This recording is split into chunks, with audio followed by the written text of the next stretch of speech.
जरा सोचो, बिना किसी गलती के सीधे 30 साल की सजा, और ऊपर से देश की सबसे खतरनाक जेल में रोज अपमान और मार। जिन लोगों ने उसे कमजोर समझकर कुचला, उन्हें अंदाजा भी नहीं था कि वे खुद एक दरिंदा बना रहे हैं। जो लड़का एक कमजोर सा बच्चा बनकर एकांत कारावास में गया था, वहीं से बाहर निकला तो पूरा जानवर बन चुका था। ठंडा, बेरहम, अडेग। चॉपस्टिक को जानलेवा हथियार बनाना हो या नंगे हाथों माफिया के बड़े बड़े बॉस गिरा देना, उसने सिर्फ जिंदा रहना नहीं सीखा, उसने तबाही बनना सीख लिया। तैयार रहो, क्योंकि तोजो का बदला सिर्फ गुस्सा नहीं है, ये पूरी तबाही मचाने वाला है। हमारी कहानी हमें नरहीरा प्रिजन सेक्टर 4 ले जाती है। जेल का मेस हॉल कैदियों से भरा हुआ है। वहीं हमारा प्रोटैगनिस्ट तोजो अपनी ट्रे उठाता है, जिसमें देखने में ठीक ठाक खाना है। वो अकेला एक टेबल पर बैठ जाता है और खाने को घूरता रहता है, चेहरे पर सख्त और कहीं न कहीं खाली सा भाव।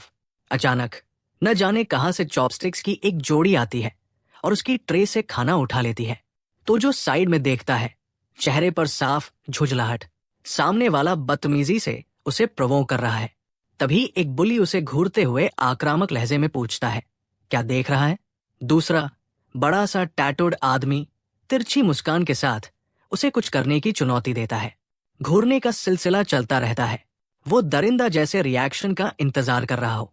बिना ज्यादा सोचे बुली अकड़ के साथ तोजो के खाने पर थूक देता है और कहता है कि सब कुछ चाट कर खा। चेतावनी देता है कि अगर नहीं किया तो अंजाम बुरा होगा। दोनों अपराधी डरते नहीं, उल्टा पूछते हैं कि उसकी प्रॉब्लम क्या है और क्या उसे मैनर्स नहीं है। फिर वो ब्रूट उसे किलर कह देता है और ये बात सीधे तोजो की नस पर लगती है। तोजो जोर से टेबल पर पैर मारता है और कसम खाता है कि जिन्होंने उसे झूठा फंसाया है, वो सब इसका बदला चुकाएंगे। वो बुल्ली पर झपट पड़ता है, उसे वही दर्द महसूस कराना चाहता है जो उसने झेला है। उसके चेहरे पर काबू से बाहर की दरिंदगी झलक रही है। इतने में बड़ा आदमी उसके इस अचानक और हिंसक रिएक्शन से सन्न रह जाता है। फुर्ती से तोजो चॉपस्टिक्स को हथियार बनाता है और सीधे उसके चेहरे पर वार करता है। पल भर में लाल तरल चारों तरफ बिखर जाता है। मेस हॉल की फर्श दागदार हो जाती है। बुली जमीन पर गिर पड़ता है, चॉपस्टिक्स उसकी आंख में धंसी हुई दर्द से चीखता हुआ। फिर सीन 2 हफ्ते पहले पर कट होता है। एक टेबल पर फैंसी खाना पीना सजा है। तोजो एक आलीशान कमरे में है, किसी ऐसे इंसान को देख रहा है जो अभी फ्रेम में नहीं है। वो उस लड़की के बारे में सोचता है जिसे वो पसंद करता है, मियो कैर्सवा, और तय करता है कि आज वो उससे अपने दिल की बात कहेगा। मायो अनाउंस करती है कि वो रेस्टरूम जा रही है और माइक किसी दोस्त को पकड़ा देती है, जबकि तोजो उसे देखता रहता है। वो दरवाजे से बाहर जाती है और जाते जाते एक आखिरी नजर उसकी तरफ डालती है। तभी तोजो उठ खड़ा होता है, पूरी तरह तय करके कि आज वो अपने फीलिंग्स बताएगा। वो रेस्टरूम्स की तरफ बढ़ता है, उसे ढूंढने और बात करने के लिए। हॉलवे में उसे देखकर थोड़ा नर्वस हो जाता है, फिर भी आगे बढ़ता है। वो उसका नाम लेकर बुलाता है और कहता है कि उसे कुछ कहना है। मायो पूछती है कि वो इतना सीरियस क्यों लग रहा है। शर्माते हुए तोजो अपने दिल की बात कह देता है। पूछता है कि क्या वो उसके साथ बाहर जाना चाहेगी, क्योंकि वो उसे काफी समय से पसंद करता है। लड़की इस अचानक कॉन्फेशन से चौंक जाती है और थोड़ी ऑकवर्ड हो जाती है। फिर वो कहती है कि वो खुश है, लेकिन अभी बॉयफ्रेंड नहीं चाहती और माफी मांगती है। रिजेक्ट करने के बाद वो बस पीठ फेर कर चली जाती है, तोजो को वहीं छोड़कर। तोजो सन्न रह जाता है, उसे यकीन नहीं होता कि अभी अभी क्या हुआ। वापस टेबल पर वो गुस्से में एक ड्रिंक कैन को पूरी ताकत से मसल देता है। अब टेबल खाली कैन्स और बॉटल से भरी है। साफ है कि उसने गम में जमकर पिया है। एक के बाद एक कैन गटकता चला जाता है, उस दर्दनाक रिजेक्शन को भूलने की कोशिश में। पूरी तरह ड्रंक दिखने के बावजूद वो एक और ड्रिंक उठा लेता है। आखिरकार वो टेबल पर ही बेहोश हो जाता है, जबकि उसके दोस्त पार्टी जारी रखते हैं गाते हुए। तो जो पूरी तरह उठे, बड़बड़ाता है। टेबल पर थोड़ा लार टपक जाती है। जब उसकी आंख खुलती है तो वो खुद को अंधेरे कमरे में अकेला पाता है और सोचता है सब कहाँ चले गए। नशे में डगमगाते हुए वो कमरे का दरवाजा खोलता है और हॉलवे में कंफ्यूज्ड नजर डालता है। वहां उसे एक कॉर्डन ऑफ क्राइम सीन दिखता है और वो सोच में पड़ जाता है कि आखिर हुआ क्या। तभी पीछे से एक पुलिस ऑफिसर अचानक उसे पकड़ लेता है। तो जो पूरी तरह चौंक जाता है। ऑफिसर उसकी पहचान कंफर्म करता है और उस पर बेहद गंभीर और शॉकिंग क्राइम्स का आरोप लगाता है। तो जो पूरी तरह कंफ्यूज्ड है, पूछता है उसने किसे मारा, जबकि ऑफिसर रेडियो पर सस्पेक्ट के पकड़े जाने की रिपोर्ट देता है। तो जो जैसे ही मियो कैर्सवा का नाम सुनता है, वही जमसा जाता है। दिमाग उस भयानक सच को समझने की कोशिश करता है, लेकिन दिल मानने को तैयार नहीं। पूरी बेबसी में वो चिल्लाता है, ये नामुमकिन है, और सीन की कॉशन टेप पार करने की कोशिश करता है। वो टेप को कसकर पकड़ लेता है, अभी यकीन नहीं कर पा रहा कि हो क्या रहा है। उसके चेहरे पर खौफ और उलझन साफ झलकती है, जैसे जैसे हालात की गंभीरता उस पर टूट कर गिरती है। फिर उसकी नजर जमीन पर पड़ी मियो पर पड़ती है, बिल्कुल बेहोश, डरावने हाल में। तो जो सोचता है ये सब झूठ है, कोई भयानक मजाक। सीन बदलकर कोर्टरूम में चला जाता है, जहां जज उसे 30 साल की सजा सुनाता है। पीड़ित के रिश्तेदार गुस्से से उबल रहे हैं, पूछ रहे हैं कि उसे सबसे कड़ी सजा क्यों नहीं मिली। सदमे में डूबा तोजो कुछ कर नहीं पाता, बस सोचता रहता है कि उसकी जिंदगी यहां तक कैसे आ पहुंची। उसे मियो की मुस्कुराती हुई झलक दिखती है और वो खुद से पूछता है, क्या ये सब बस एक डरावना नाइटमेयर है? आंखों में आंसू लिए वो टूट कर कहता है कि उसने ये क्राइम नहीं किया। तभी उसका पिता खड़ा होकर उसका बचाव करता है, कहता है उसका बेटा बेगुनाह है, उसके साथ जुल्म हो रहा है। लेकिन लड़की की माँ उसे झूठे बहाने देने वाला बताती है और कहती है कि जो उसने किया उसके लिए वो माफी के लायक नहीं। अचानक 3 आदमी उठते हैं और कोर्टरूम के बीचों बीच तोजो के पिता पर टूट पड़ते हैं। वो बेरमी से उन्हें पीटते हैं, जमीन पर गिरा देते हैं और तोजो चीख चीख कर अपने पिता को पुकारता है। वो हाथ जोड़कर गिड़गिड़ाता है, रुको प्लीज, लेकिन कुछ कर नहीं पाता। मार खाते हुए भी उसके पिता चिल्लाते हैं कि चिंता मत करना, वो उसकी बेगुनाही साबित करेंगे। वापस वर्तमान में सीन हमें प्रिजन की सेल में ले जाता है। अंदर तोजो को इनमेट्स के एक झुंड ने घेर रखा है, जिनका लीडर एक डरावना सा आदमी है। नए कैदी लाइन में खड़े हैं और पुराने लोग नफरत से उन्हें परख रहे हैं। सामान पकड़े एक आदमी तोजो से पूछता है, किस जुर्म में आया है? बड़े टैटूड आदमी की घूरती नजर से तोजो कांप जाता है, ठीक से जवाब भी नहीं दे पाता। तभी पीछे से एक इनमेट उसे मारता है और चिल्लाता है, बॉस को इग्नोर मत कर। आंखों में आंसू लिए तोजो कहता है कि उसने कुछ नहीं किया, सब उसे फंसाने का सेटअप है। लेकिन लीडर यकीन नहीं करता, ठंडी नजर से उसे पास आने को कहता है। तोजो आज्ञा मानता है और सामने खड़ा हो जाता है। समझ नहीं आता आगे क्या होगा। बिना चेतावनी बड़ा आदमी उसके पेट में जोरदार लात मारता है। वार की ताकत से तोजो पीछे उछलता है और सेल की फर्श पर बुरी तरह गिरता है। आदमी उसे उठाकर पूछता है, क्या वही इस क्राइम के लिए जिम्मेदार है? तोजो फिर इनकार करता है।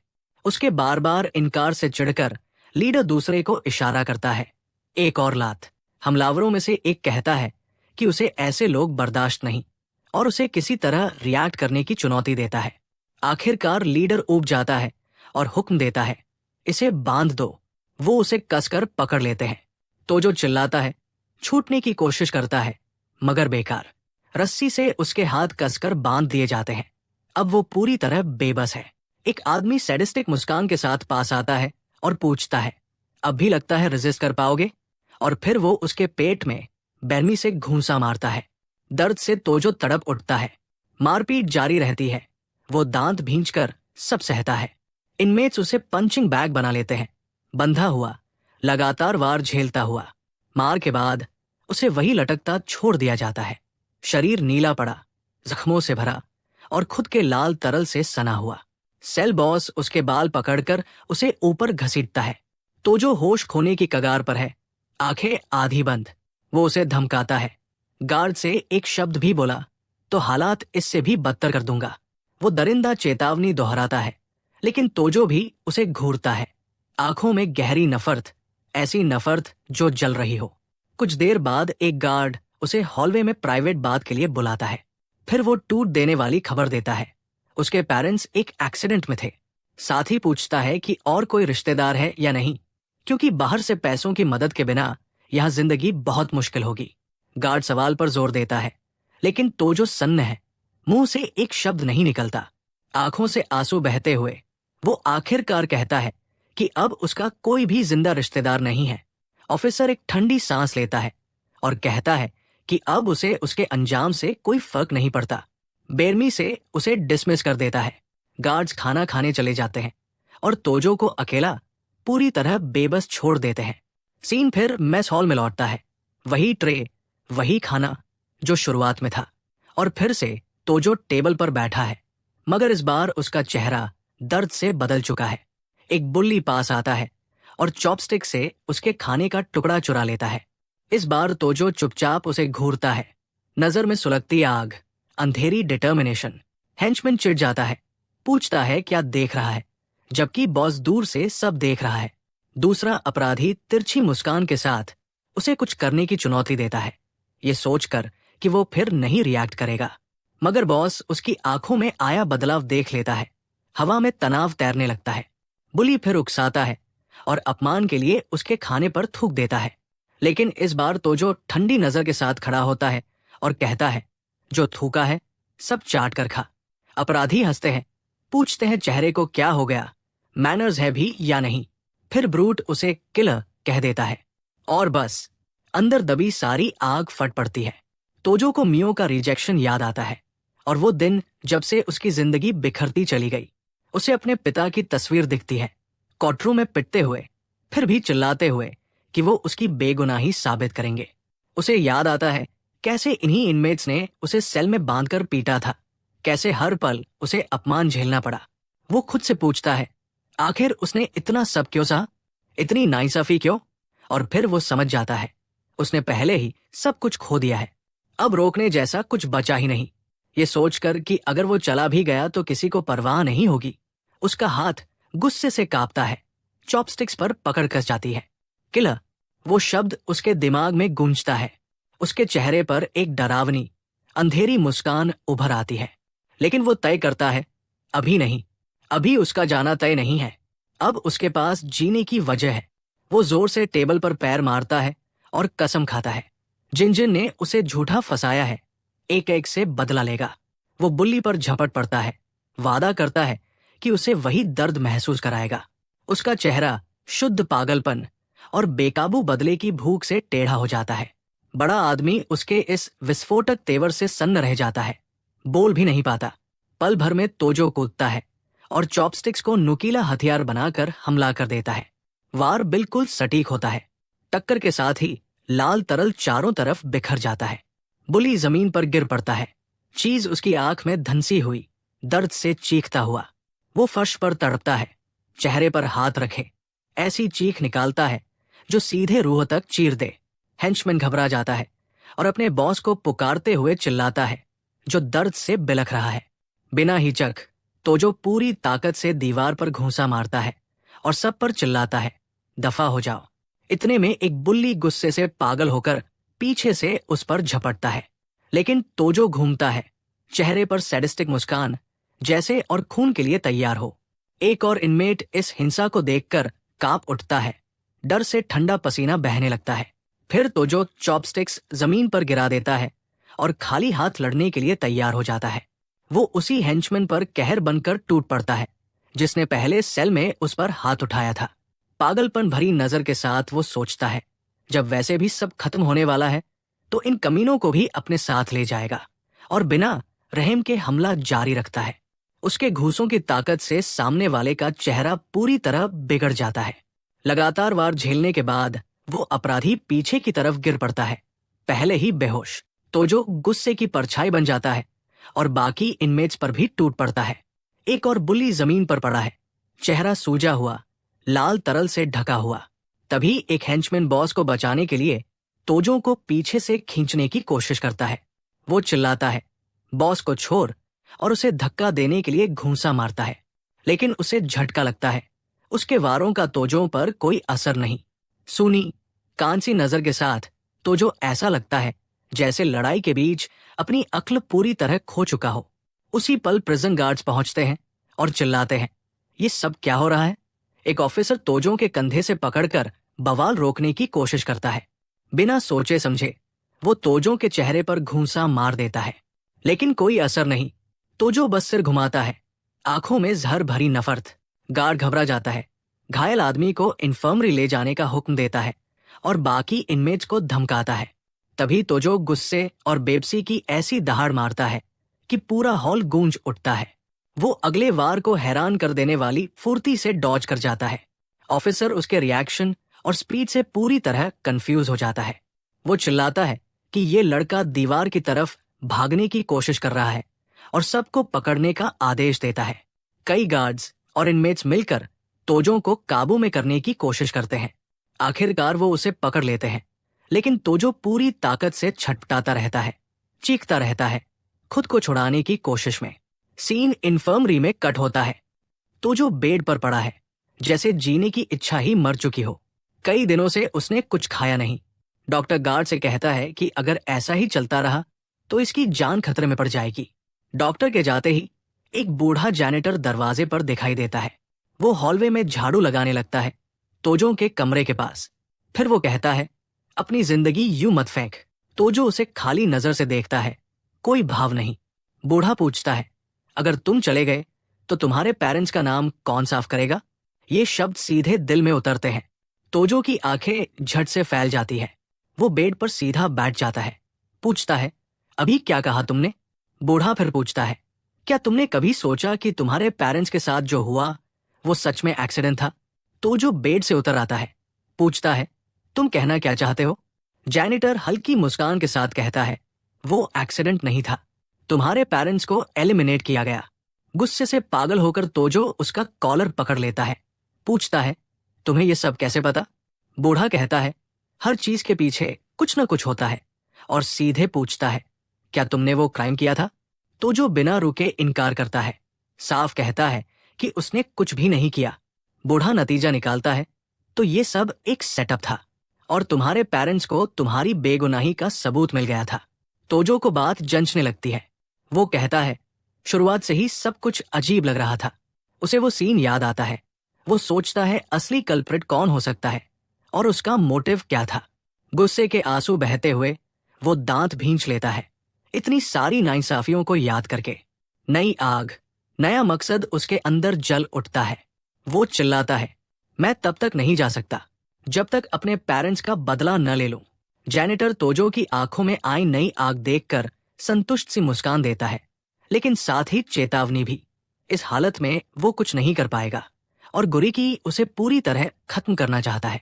तोजो शांति से जवाब देता है, कोई बात नहीं, उसके पास जिंदा रहने का एक तरीका है। उसकी हिम्मत और जज्बा देखकर बूढ़ा आदमी प्रभावित हो जाता है। कहता है, उसे उसका एटीट्यूड पसंद आया।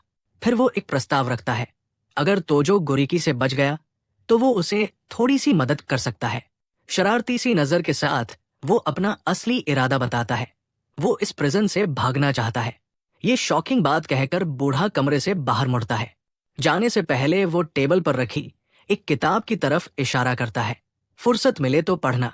तोजो किताब उठाता है, जबकि जैनिटर हॉलवे में दूर होता जाता है। कवर देखकर वो समझ जाता है, किताब ह्यूमन एनाटॉमी पर है, खासकर शरीर के वीक पॉइंट्स पर। तोजो पूछता है, तुम हो कौन? बूढ़ा पलटकर कहता है, नाम सिचिया है, लेकिन तुम मुझे बस ओल्ड टाइमर कहो। और वो चला जाता है। उसी पल एक गार्ड गुस्से से तमतमाया इन्फर्मरी में घुस आता है। वो चिल्लाता है, इतनी शांति से किताब पढ़ रहा है। कहता है, तेरी वजह से यहां जिंदगी नर्क बन गई है। फिर हुक्म देता है, उठ, तुझे 1 महीने के लिए सॉलिटरी भेज रहा हूं, दिमाग ठंडा करने। वो तोजो को जोर से सेल में धकेल देता है और ताना मारता है, अगर मरने की इतनी जल्दी है तो वहां अकेले कर लेना। सॉलिटरी की पूरी अंधेरी कोठरी में तोजो अकेला रह जाता है, बस एक छोटे से विंडो से आती हल्की रोशनी। किताब को पकड़े हुए वो सोचता है, अब वो अंधेरे के आगे झुकना नहीं चाहता। आंखों में नफरत और इरादे की आग के साथ वो खुद से कसम खाता है, बदला जरूर लेगा। 15 दिन बाद सेल के दरवाजे में चाबी घूमती है। वही गार्ड दरवाजा खोलता है और चिल्लाता है, टाइम हो गया, अगर जिंदा है तो बाहर आ। लेकिन अंदर झांकते ही वो सन्न रह जाता है, बोल भी नहीं पाता। अंधेरे से तोजो की परछाई बाहर निकलती है। अब उसका शरीर बेहद मस्कुलर, पूरी तरह डिफाइंड और रिप्ड है। गार्ड हकलाते हुए पूछता है, अंदर क्या कर रहा था? तोजो ठंडे लहजे में कहता है, कुछ खास नहीं। फिर एक खौफनाक मुस्कान के साथ जोड़ता है, बस अपने गुनाहों पर सोच रहा था। सीन प्रिजन यार्ड में कट होता है। कई इनमेट्स काम कर रहे हैं। तोजो मजबूत भरोसेमंद कदमों से यार्ड पार करता है। पोस्चर पूरी तरह बदला हुआ। दूर से गुरिकी का एक हेंचमैन उसे देख लेता है। हैरानी से वो बाकियों को चिल्लाकर बताता है, शातिर मुस्कान के साथ, देखो तोजो वापस आ गया। लोहे की छड़ों से लैस कई अपराधी उसे घेर लेते हैं, हमले के लिए तैयार। लेकिन तोजो जरा भी नहीं घबराता। उसके होंठों पर वही डरावनी कॉन्फिडेंट मुस्कान। तभी गैंग लीडर गेरिकी सामने आता है। कहता है, सिर्फ तेरे लिए हॉस्पिटल से जल्दी निकला हूं। अपने चेहरे के स्कार की तरफ इशारा करता है और कसम खाता है, तेरा हिसाब 100 गुना चुकाऊंगा। फिर वो हुक्म देता है, जो भी है सब झोंक दो इस पर। इनमेट्स झुंड बनाकर उस पर टूट पड़ते हैं, नंबर्स के दम पर गिराने की कोशिश। तोजो लड़ाई के लिए खुद को तैयार करता है। चेहरा गंभीर, फोकस्ड। हैरान कर देने वाली स्पीड के साथ वो वार डॉज करता है और सटीक एल्बो स्ट्राइक से हमलावरों को गिराने लगता है। गोरिकी ये सब देखकर सन्न रह जाता है। फिर अपने आदमियों पर चिल्लाता है, अगर इसे नहीं हराया तो अंजाम बुरा होगा।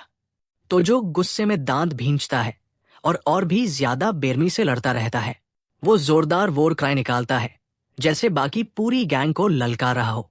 जमीन पर जोर से पैर पटकता है और चारों तरफ घिरे बुल्लीज की तरफ टूट पड़ता है। एक धुंध की तरह वो दुश्मनों के बीच घूमता है, तेज क्रूर वारों से कईयों को गिरा देता है। ये सब देखकर गैंग लीडर का खून खौल उठता है और वो खुद लड़ाई में कूद पड़ता है।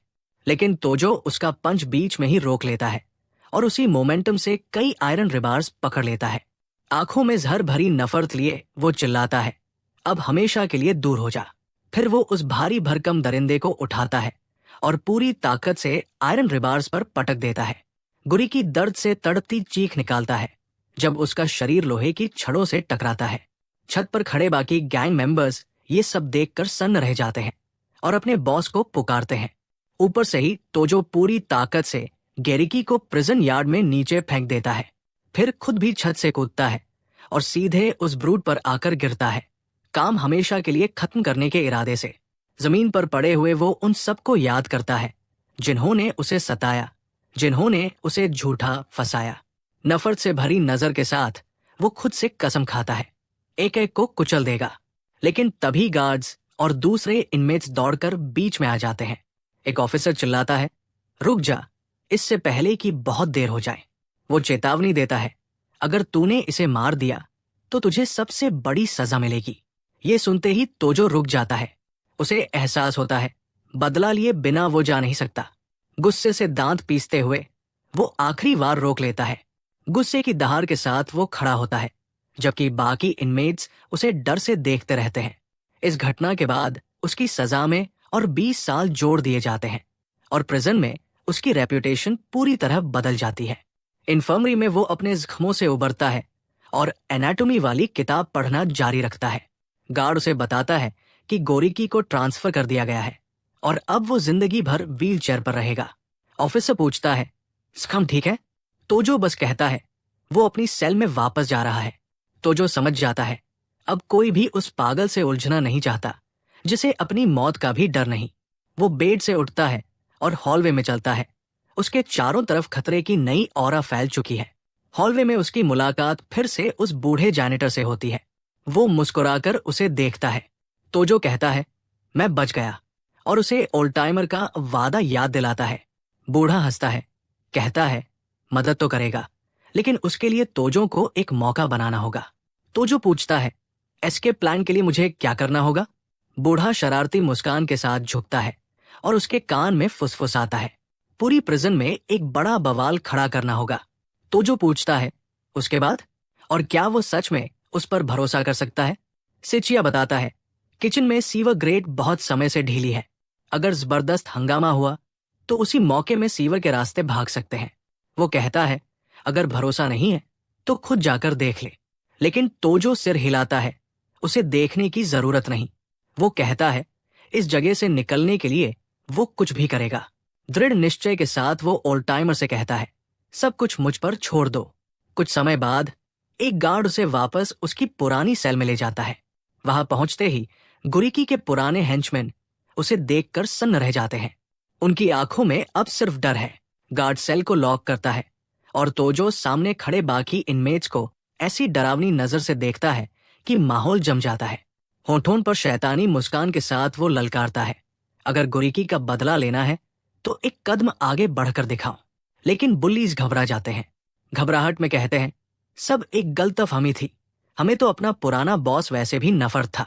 फिर पल भर में पलटी मारते हैं, चापलूसी शुरू। कहते हैं, अब तो तुम ही हमारे बॉस हो। सब सहमति में सिर हिलाते हैं और सेल में तोजो का नाम गूंजने लगता है नए लीडर के रूप में। और इसी के साथ तोजो सेल पर पूरा गुब्जात जमा लेता है, चेहरे पर शुद्ध दबदबे की झलक। सीन मेस हॉल में शिफ्ट होता है। तोजो शांति से खाना खा रहा है। एक इनमेट अपनी ट्रे से मीट उठाकर नए बॉस को ऑफर करता है। मुस्कुराते हुए वो मीट तोजो की ट्रे में रख देता है, किस्त के तौर पर। फिर बाकी अपराधी भी जुड़ जाते हैं, अपनी अपनी सबसे अच्छी चीजें देने लगते हैं। तोजो थोड़ा ऑकवर्ड हो जाता है, कहता है, इतना सारा खाना एक साथ नहीं खा सकता। दूसरी टेबल पर कुछ इनमेट्स बात कर रहे हैं, कैसे गुरीकी उस न्यू कमर से पिट गया और अब जिंदगी भर बेड पर पड़ा रहेगा। एक दाढ़ी वाला ब्रूट बड़बड़ाता है, नया लीडर अब तक उसे रिस्पेक्ट देने क्यों नहीं आया। उसका हेंचमैन उसे शांत करता है, कहता है वो लड़के से बात करेगा और उसे उनकी साइड में ले आएगा। वो ये भी दावा करता है कि न्यू कमर की मदद से पूरा ब्लॉक उसके बॉस ह्यूमन का हो जाएगा। तभी एक हाथ जोर से लकड़ी की टेबल पर पटकता है। बिग बॉस के हेंचमैन में से एक तोजो के पास आता है और पूछता है, क्या वही है जिसे वो ढूंढ रहे थे। वो खुद को इंट्रोड्यूस करता है और पूछता है, अब तक बॉस यूमी सैन से मिलने क्यों नहीं गया। तोजो ठंडी नजर से घूरता है, पूछता है, कोई प्रॉब्लम है। उसके नए फॉलोअर्स में से एक डरते हुए फुसफुसाता है, सावधान रहो, यूमी सैन बहुत खतरनाक है। तोजो मेस हॉल के दूसरे सिरे की तरफ देखता है। वहां वो तथाकथित बिग बॉस दूर से उसे घूर रहा है। दूर से यूमी सैन का एक आदमी दूसरे से कहता है, नए लड़के को मैनर्स सिखा दो। हेंचमैन टेबल पर जोर से हाथ मारता है और चिल्लाता है, यहाँ रूल्स है और उन्हें फॉलो करना पड़ता है। लेकिन तोजो एक सेकंड भी नहीं गंवाता, सीधा एक जोरदार पंच उसके चेहरे पर मारता है। लाल तरल चारों तरफ उड़ जाता है। तोजो उसे ठंडी नजर से देखता रहता है। यूमी सैन और उसके बाकी हेंचमैन सन्न रह जाते हैं। तोजो के नए फॉलोअर्स भी दंग, मुंह खुले के खुले। वो आदमी पंच से उछलकर पीछे गिरता है और चिल्लाता है, बॉस मदद करो। गुस्से से भरा ब्रूट खड़ा होता है, टेबल पटकता है और तोजो को गाली देता है। सीन में घायल हेंचमैन जमीन पर पड़ा है और तोजो सीधे बिग बॉस को चुनौती भरी नजर से देख रहा है। यूमी सैन के लोग फुसफुसाते हैं, ये सच में हो रहा है क्या। बिग बॉस का चेहरा शुद्ध नफरत और गुस्से से टेढ़ा हो जाता है। उसके बाकी आदमी चुप हो जाते हैं। एक तो हैरानी में मुंह तक ढक लेता है। जमीन पर पड़ा आदमी चीखता है, वो तोजो को खत्म कर देगा। लेकिन तोजो बिना डर दिखाए सीधे उस विशाल यूमी सैन की तरफ मुड़ता है। ब्रूट कहता है, पूरी जिंदगी में उसने इतना घमंडी न्यूकमर नहीं देखा। तोजो जवाब देता है, तो आज देख लिया। तभी एक गार्ड आकर चिल्लाता है, सब लोग तुरंत अपने खाने पर लौटो। बिग बॉस गुस्से में बड़बड़ाता है, धमकी देता है कि तोजो को इसका बहुत भारी पछतावा होगा। वो पलटता है और अगले दिन के ब्रेक टाइम के लिए हिसाब बराबर करने का ऐलान करता है। पिटा हुआ हेंचमैन फर्श पर पड़ा रोता है, बॉस को पुकारता है जिसने उसे वही छोड़ दिया। तोजो के एक नए साथी उसे चेतावनी देते हैं, कल वो पूरी ताकत से आएंगे। लेकिन तोजो ठंडे लहजे में कहता है, कायर है, और जोड़ता है, एक साथ सबको निपटा देंगे। बाकी इनमेट्स अपने नए लीडर की बेखौफ कॉन्फिडेंस देखकर डर जाते हैं, समझ नहीं पाते कैसे रिएक्ट करें। तभी तोजो का एक फॉलोअर जमीन पर घुटनों के बल बैठ जाता है, आंखों में नया जोश। वो बॉस से माफी मांगता है कि वो डर गया था और वफादारी दिखाने के लिए सिर झुका देता है। फिर खड़ा होकर चिल्लाता है, कल हम पूरी ताकत से लड़ेंगे। बाकी इनमेट्स भी जोश में आ जाते हैं, मुट्ठियां हवा में उठती है। लेकिन तोजो शांत रहता है, गंभीर और स्थिर। रात के वक्त तोजो उठता है और एक सोते हुए सेलमेट से कंबल उठा लेता है। अपने हाथों से वो कपड़े को कसकर मरोड़ने लगता है, धीरे धीरे उसे रस्सी जैसा बना देता है। उस रात वो कंबल को पूरी तरह मरोड़कर एक देसी हथियार बना लेता है। अगले दिन ब्रेक टाइम में प्रिजन यार्ड दिखता है। इनमेट्स अपनी अपनी एक्टिविटीज में लगे हैं। 2 गार्ड्स कड़ी नजर रखे हुए हैं ताकि कोई बवाल न हो। तभी एक इनमेट आता है और एक ऑफिसर को अच्छी क्वालिटी की सिगरेट्स ऑफर करता है। दोनों गार्ड्स लालच में आकर मान जाते हैं और स्मोक के लिए दूर हट जाते हैं। यूमी सैन और उसके हेंचमैन ये सब देख लेते हैं। Guards conveniently distracted. उधर तोजो की गैंग छत पर बैठी सही मौके का इंतजार कर रही है। एक फॉलोअर आकर बॉस को बताता है दुश्मन मीटिंग स्पॉट पर पहुंच गए हैं। तोजो होठों पर कॉन्फिडेंट मुस्कान लाता है। वो पूरी तरह रेडी है। वो अपने आदमियों की तरफ मुड़ता है, कहता है आज सब अपनी डिटर्मिनेशन दिखाओ। दोनों गैंग्स एक दूसरे की तरफ दौड़ पड़ती है। प्रिजन यार्ड में जबरदस्त दंगा शुरू हो जाता है। तोजो के एक साथी का जोरदार पंच यूमी सैन के हेंचमैन के चेहरे पर लगता है। वो बुरी तरह पिटता है। चेहरा लाल तरल से भर जाता है। एक और फॉलोअर भी कूद पड़ता है और दूसरे दुश्मन को तबाह कर देता है। एक राइवल पीछे देखता है। गार्ड्स अब भी दूर है, मदद नहीं आने वाली। आखिर एक गार्ड लड़ाई देख लेता है और गुस्से में चिल्लाता है। फिर से बवाल शुरू हो गया।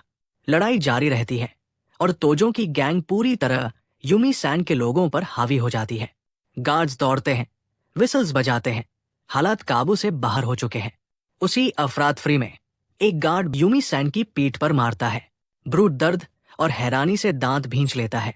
इतना तगड़ा हमला उसने सोचा नहीं था। हंगामे के बीच एक गार्ड बैटन निकालने की कोशिश करता है, लेकिन एक इनमेट उसे रोक लेता है। ऑफिसर चिल्लाता है ये रूल्स का वायलेशन है। सिक्योरिटी टीम को बुलाने का हुक्म देता है। यार्ड की जमीन लाल तरल से भरने लगती है। चारों तरफ अराजकता। तभी तोजो का एक फॉलोअर घबराकर इधर उधर देखता है। उसे एहसास होता है बॉस गायब है। वो सोचता है कहाँ चला गया। इसी डिस्ट्रैक्शन का फायदा उठाकर तोजो चुपचाप एक बिल्डिंग के अंदर निकल जाता है। अंदर ओल्ड टाइमर उसका इंतजार कर रहा है। वो मुस्कुराकर कहता है शानदार काम, अब हम निकल सकते हैं। चेहरे पर संतुष्ट मुस्कान लिए बूढ़ा उसे बिना वक्त गवाए अपने पीछे आने को कहता है। दोनों तेज कदमों से हॉलवे में चलते हैं, प्लान्ड एस्केप राउट की तरफ। वो किचन पहुंचते हैं। ओल्ड टाइमर ठीक उसी सीवर ग्रेट के सामने रुकता है जिसका उसने जिक्र किया था। बिना ज्यादा मेहनत के वो भारी लोहे की जाली उठा देता है। नीचे रास्ता खुल जाता है। वो तोजो की तरफ देखता है, आंखों में कामयाबी की चमक, जैसे कह रहा हो प्लान काम कर रहा है। तोजो उस रास्ते को घूरता है, चेहरे पर सख्त और अटल इरादा। ओल्ड टाइमर एक औजार निकालकर ग्रेट को और ढीला करता है, जबकि तोजो इशारे का इंतजार करता है। अंधेरी गंदी सीवर खुल जाती है। उनकी लंबे समय से इंतजार की गई आजादी का रास्ता। उनमें से एक सबसे पहले गंदे पानी में उतरता है और अंधेरे में सफर शुरू हो जाता है। ओल्ड टाइमर चेतावनी देता है बदबू बहुत भयानक है, लेकिन थोड़ी देर सहना पड़ेगा। तोजो नाक ढक लेता है, उस असहनीय बदबू को झेलने की कोशिश में। अंधेरी सुरंग में आगे बढ़ते हुए कई चूहे उनके पास से भागते हैं। पूरी सीवर चूहों से भरी पड़ी है। नफरत पैदा करने वाला मंजर। थोड़ी देर बाद ओल्ड टाइमर बताता है मंजिल आ गई। वे एक बड़े लोहे के ग्रेट तक पहुंचते हैं। यही आखिरी एग्जिट लगता है। तोजो पूछता है अब बाहर कैसे निकलेंगे। बूढ़ा कहता है आराम करो, सब इंतजाम पहले से है। वो बताता है कि वो पहले भी यहाँ आ चुका है और एक आयरन बार पहले ही ढीली कर चुका है। फिर तोजो से कहता है जोर लगाकर बार को धक्का दे। तोजो आगे बढ़ता है और थोड़ी मेहनत में बार उखाड़ देता है। रास्ता खुल जाता है। आजादी सामने है, लेकिन बाहर निकलते ही धोखा। ओल्ड टाइमर शैतानी मुस्कान के साथ एक नुकीली चीज तोजो की छाती में घूम देता है। वो कहता है तुम्हारा मिशन यही खत्म। आज तुम्हारी गौन होने की ख्वाहिश पूरी करता हूं। वार से तोजो लड़खड़ाता है, पीछे गिरता है, तेज दर्द से कराहता हुआ। बूढ़ा मुड़कर जाने लगता है, उसे वही छोड़कर, लेकिन तोजो आखिरी ताकत से उसका पैर पकड़ लेता है। धोखेबाज चौंक जाता है, ये अभी जिंदा कैसे? तोजो कहता है मुझे अजीब लगा था कि एक अजनबी यूं मदद क्यों करेगा। वो बताता है एहतियात के लिए उसने अपने कपड़ों में कई चीजें छिपा रखी थी, और दिखाता है वो वार उसकी छाती तक पहुंचा ही नहीं, सिर्फ उस किताब में धनसा जो उसने अंदर छिपा रखी थी। ओल्ड टाइमर उसकी अक्ल की तारीफ करता है। तोजो ठंडे लहजे में कहता है अब किसी पर भरोसा नहीं करेगा। बूढ़ा याद दिलाता है लड़ना तो मैंने ही सिखाया था, और उसे सामने आने की चुनौती देता है। एक पल भी जाया किए बिना तोजो झपटता है, जोरदार घूंसा। ओल्ड टाइमर ब्लेड कसकर पकड़ता है, लड़ाई के लिए तैयार। वो कहता है जीतने का बस एक मौका है, हारा तो तुम्हारी किस्मत। तोजो ताने से नहीं हिलता, आंखों में पक्का इरादा। फुर्ती से वो मरोड़ा हुआ भीगा कंबल दुश्मन पर फेंकता है। ध्यान भटकते ही सीधा तबाही मचाने वाला पंच बूढ़े के चेहरे पर। ओल्ड टाइमर दर्द से चीखता हुआ गिर पड़ता है, चेहरा हाथों से ढक लेता है। तभी उसे एहसास होता है ये लाइम है। वो चिल्लाता है, ये सब कब तैयार किया? तो जो बताता है ब्लेड और एसिड के बारे में उसे पहले से पता था, किसी ने प्लान लीक कर दिया था। अंधासा होता हुआ भी धोखेबाज गुस्से में उठता है, कसम खाता है कि तोजो को साथ लेकर डूबेगा। लेकिन तोजो एक वायल दिखाता है, पूछता है यही ढूंढ रहे हो? फ्लैशबैक में दिखता है तोजो ने एसिड वाली वायल चुपचाप पानी से बदल दी थी। बूढ़े का चेहरा सदमे और शुद्ध गुस्से से विकृत हो जाता है। गुस्से में वो ब्लेड से झपटता है, लेकिन तोजो आसानी से डॉज कर जाता है। फिर सटीक काउंटर, ठुडी पर करारा पंच और अंत में एक ताकतवर किक। धोखेबाज हवा में उछलता है और दूर जा गिरता है। कहानी वही खत्म। जमीन पर पड़ा हारा हुआ बूढ़ा मान लेता है कि उसने तोजो को कम आंक कर बहुत बड़ी गलती की। तोजो ब्लेड उठाता है और ठंडे लहजे में कहता है वो उसके साथ वही गलती दोबारा नहीं करेगा। ओल्ड टाइमर कराहते हुए कहता है अफसोस है कि उसे तुम जैसे लड़के से हारना पड़ा। बिना एक पल रुके तोजो आखिरी वार करता है। सब कुछ एक ही झटके में खत्म। पक्का करने के लिए वो एसिड की वायल उठाता है और ओल्ड टाइमर के शरीर पर उड़ेल देता है। फिर वो उसे धन्यवाद कहता है, क्योंकि जो कुछ भी हुआ उसने उसे एक कदम और मजबूत बना दिया। अब पूरी तरह आजाद तोजो कच्ची सड़क पर चलता है, पीछे शहर की स्काईलाइन। वो आंखें बंद करता है, गहरी सांस लेता है, पहली बार असली आजादी को महसूस करता हुआ। फिर वो मांस के टुकड़े अपनी पीठ पर देसी पट्टी लाड़ू पैकेट फेंकता है। आजाद और नए मकसद के साथ वो खुद से कहता है अब बदले का वक्त है। सीन एक डाइनर में शिफ्ट होता है, जहां कुछ प्रिजन गार्ड्स खाना खा रहे हैं। ओनर कहता है अब तक उस एस्केपी को पकड़ा नहीं गया।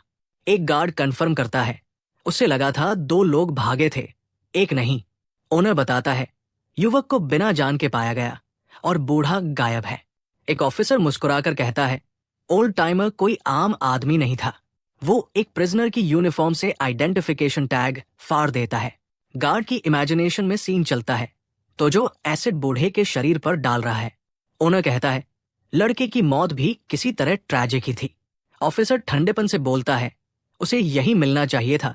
उसने भयानक और माफ न किए जा सकने वाले क्राइम्स किए थे। तभी दूसरा गार्ड चौंकाने वाली बात बताता है लड़के के पेरेंट्स ने उसकी बेगुनाही साबित करने के लिए ऑटोप्सी रिपोर्ट चुराई थी। ऑफिसर सन्न रह जाता है, कहानी के सारे टुकड़े जुड़ने लगते हैं। उसे समझ आता है पेरेंट्स को इसलिए एलिमिनेट किया गया ताकि सच कभी बाहर ना आए। उसी डाइनर में कैप पहना एक आदमी उठता है, लगता है सब सुन चुका है। एक गार्ड उसे टोकता है, वो आदमी धीरे से मुड़ता है, वो तोजो है। ऑफिसर उसे पहचान नहीं पाता, बस गंभीर और शक भरी नजर से देखता है। वो चेतावनी देता है ज्यादा इधर उधर मत घूमना, शहर में एक खतरनाक फ्यूजिटिव खुला घूम रहा है। तोजो शांति से कहता है समझ गया। कहीं और एक अच्छे कपड़ों में आदमी सीटी बजाता हुआ सड़क पर चल रहा है। डिस्गाइज में तोजो उसे दूर से देखता है और बिना दिखे उसका पीछा करने लगता है। आदमी सोच रहा है घर जाकर क्या खाएगा। तभी पीछे से ब्लेड उसकी गर्दन से लग जाता है। वो घबरा जाता है, कहता है उसके पास पैसे नहीं, वो सिर्फ पार्ट टाइम एम्प्लॉय है। तोजो फुसफुसाता है चुप रहे और ईमानदारी से जवाब दे। वो पूछता है गक्यू तोजो को फंसाने का हुक्म किसने दिया? आदमी सन्न रह जाता है। तोजो पूछता है तू भी से क्या मतलब था? आदमी साफ नर्वस हो जाता है। वो चिल्लाता है दूर रहो, इसमें मत पड़ो, और धमकी देता है। तोजो को फ्लैशबैक आता है, उसका दोस्त यूजी। वो सोचता है क्या वो भी उसकी वजह से मारा गया? एक पल भी नहीं सोचता, वो पूरी ताकत से ब्लेड आदमी की टांग में घूम देता है। आदमी दर्द से चीख उठता है। तोजो अपनी कैप उतारता है, आंखों में अंधेरा सुलग रहा है। यूजी के साथ ये किसने किया?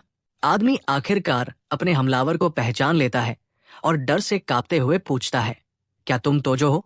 तोजो सवाल को पूरी तरह नजरअंदाज कर देता है और सीधा पूछता है कोर्ट में झूठी गवाही देने के लिए तुझे किसने मजबूर किया था? आदमी बोलने से मना कर देता है, कहता है मास्टरमाइंड ऐसा इंसान है जिसे वो कभी हरा नहीं सकता। उसकी जिद देखकर तोजो भड़क उठता है और उसे घूंसों की बौछार से पीटना शुरू कर देता है। ब्लेड उसकी गर्दन से सटाकर तोजो आखिरी मौका देता है, सच बता दे। डर के मारे आदमी टूट जाता है। कहता है उसे मास्टरमाइंड का नाम नहीं पता, लेकिन रेमानो ने उसे पैसे दिए थे। ये नाम सुनकर तोजो चौंक जाता है। वो सोचता है रेमानो, उसे याद आता है वो मायो की बेस्ट फ्रेंड है, मतलब उसे सब कुछ पता होगा। गुस्से और नफरत से भरा तोजो चिल्लाता है, वो लड़की कहाँ मिलेगी? आदमी जान की भीख मांगता है और बताता है वो ग्रैंडिया नाइट क्लब में हॉस्टेस है। वो गिड़गिड़ाता है, कहता है उसने सब बता दिया, उसे धमकाया गया था, छोड़ दो, वो आगे भी कोऑपरेट करेगा। लेकिन तोजो सुनता नहीं। वो आदमी का मुंह बंद कर देता है ताकि वो चिल्ला न सके। ठंडी नजर से कहता है फिक्र मत कर, अभी तुझे खत्म नहीं कर रहा। और फिर एक जोरदार लात मारकर उसे पास के एक कुएं में धकेल देता है। ऊपर से चेतावनी देता है, अगर मेरे साथ कुछ हुआ तो तू यही सड़ता रहेगा। भूखा फिर बिना पीछे देखे मुड़ जाता है। कुएं के तल में पड़ा आदमी अंधेरे में कांपता रहता है, अपने भयानक और अनजान अंजाम से डरा हुआ। तो जो आगे बढ़ जाता है बदले की राह पर। कुछ दूर छिपकर वो एक आदमी को देखता है, पूरी तरह पट्टियों में लिपटा, अलाव के पास बैठा। वो बुदबुदाता है, कोई चला गया, और वो बदला भी नहीं ले पाया। तोजो की आंखें सख्त हो जाती है। वो पहचान लेता है ये उसका पुराना दोस्त युगजी है। फ्लैशबैक में दिखता है युगजी हमेशा मजबूत था, कमजोरों के लिए खड़ा होने वाला। वो छोटे तोजो को ढांढस देता है, कहता है कोई भी उसे अब परेशान नहीं करेगा। फिर गुस्से में जमीन पर मुक्का मारता है और कसम खाता है वो सच ढूंढेगा, अपने दोस्त की बेगुनाही साबित करेगा। चीखने के बाद थकान से वही अलाव के पास बेहोश हो जाता है। वर्तमान में तोजो सोचता है वो अब अपने दोस्त को और इसमें नहीं घसीटेगा। ये कर्ज वो अकेले चुकाएगा। वो सीधे ग्रैंडिया नाइट क्लब की तरफ जाता है, रेमानो को ढूंढने। वहां वो देखता है एक ब्रूट एक लड़की के साथ बाहर निकल रहा है। वो रेमानो लगती है। लड़की गुड बाय कहती है, रात के लिए धन्यवाद देती है, नेक्स्ट टाइम का वादा करती है। फिर घड़ी देखती है, खुद से कहती है अब निकलने का वक्त है। तो जो चुपचाप उसका पीछा करने लगता है। अंधेरी शहर की गलियों में वो ब्लेड निकालता है, सवालों के जवाब लेने को तैयार। अचानक उसके बैग से आवाज आती है। तो जो चौकन्ना हो जाता है, सोचता है पकड़ा गया। लेकिन लड़की फोन उठाती है, कहती है वो काम से निकल चुकी है और यूजुअल स्पॉट पर जा रही है। तो जो उसका पीछा जारी रखता है मीटिंग प्लेस जानने के लिए। वो एक जगह में दाखिल होती है, नेट पैराडाइज। तो जो दूर से सब देखता है। वो सोचता है ये जगह किसी क्रिमिनल हेरोडोकिमी की है, शायद वही मिलने आई है। वो एक कैन मसल देता है, समझ जाता है कागमी भी जल्द आने वाला है। ये उसका इकलौता मौका है। वो अंदर जाता है। लड़की उसे किसी और समझ लेती है और चिढ़कर कहती है इतनी देर क्यों लगाई। लेकिन जैसे ही वो मुड़ती है डर जाती है, पूछती है तुम कौन हो और अंदर कैसे आए। शांति से तोजो एक सोडा कैन उठाकर दिखाता है और कहता है बस ड्रिंक डिलीवर करने आया हूं। लड़की बिना शक किए कैन लेने के लिए हाथ बढ़ाती है और उसी पल तोजो मौका पकड़ लेता है। पूरी ताकत से उसकी कलाई दबोच लेता है। एक झटके में उसे जकड़ लेता है और ब्लेड उसकी गर्दन से सटा देता है। ठंडी आवाज में चेतावनी देता है, एक आवाज भी मत निकालना। सख्त नजर से वो पूछता है पहचानते हो मुझे। लड़की पूरी तरह हिल जाती है, हकलाते हुए उसका नाम लेती है तोजो, और पूछती है तुम जिंदा कैसे हो। वो पूछता है तुमने मुझे क्यों फंसाया। लड़की इनकार करती है, कहती है क्या सच में तुम्हें लगता है ये मेरा काम था। वो समझाती है ऐसा सेटअप बहुत महंगा पड़ता है और अगर उसके पास इतना पैसा होता तो वो यहाँ काम नहीं कर रही होती। तो जो गंभीर होकर पूछता है तो असली मास्टरमाइंड कौन था। अमानो उसे चेतावनी देती है, बेहतर है तुम न जानो, वो आदमी अनटचेबल है, भाग जाओ। लेकिन तोजो ब्लेड और दबा देता है। गर्दन पर हल्की सी कट लग जाती है। पागल सी नजर के साथ वो आखिरी मौका देता है, बोलो वरना इससे भी बुरा होगा। डर के मारे वो टूट जाती है, बताती है मास्टरमाइंड कोकोशा था। तो जो चौंक जाता है। उसके दिमाग में सफेद बालों वाला आदमी उभर आता है। वो सोचता है वही क्यों। लड़की अंदर की तरफ इशारा करती है, कहती है जिसे तुम ढूंढ रहे हो वो यही है। अमानो कहती है मैंने जो पता था सब बता दिया, अब गहराई में मत जाओ, बस चले जाओ। लेकिन तोजो ठंडेपन से कहता है मेरे पेरेंट्स अब नहीं रहे, अब मेरे पास जीने की वजह है। वो उसे छोड़ देता है और शांत लहजे में कहता है, कभी ड्रिंक पर मिलेंगे।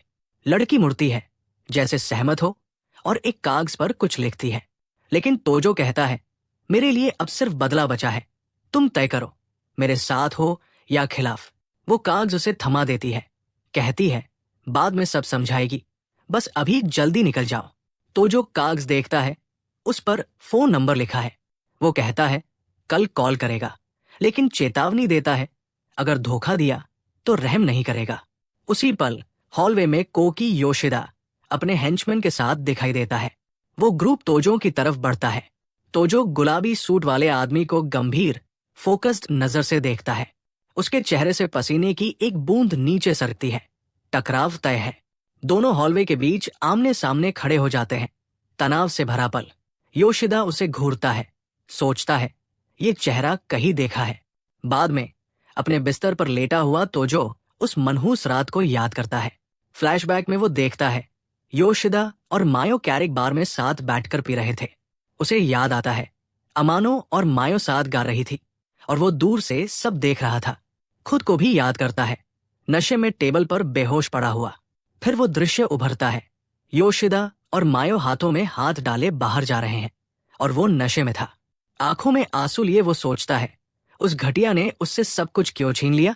मुट्ठी भींचकर नफरत से भरा तोजो पूरी ताकत से चिल्लाता है, योशिदा। अगले दिन वो एक पे फोन से जरूरी कॉल करता है। वो उसी शाम नदी के पास वाले पार्क में मीटिंग तय करता है। दूसरी तरफ से लड़की हामी भरती है।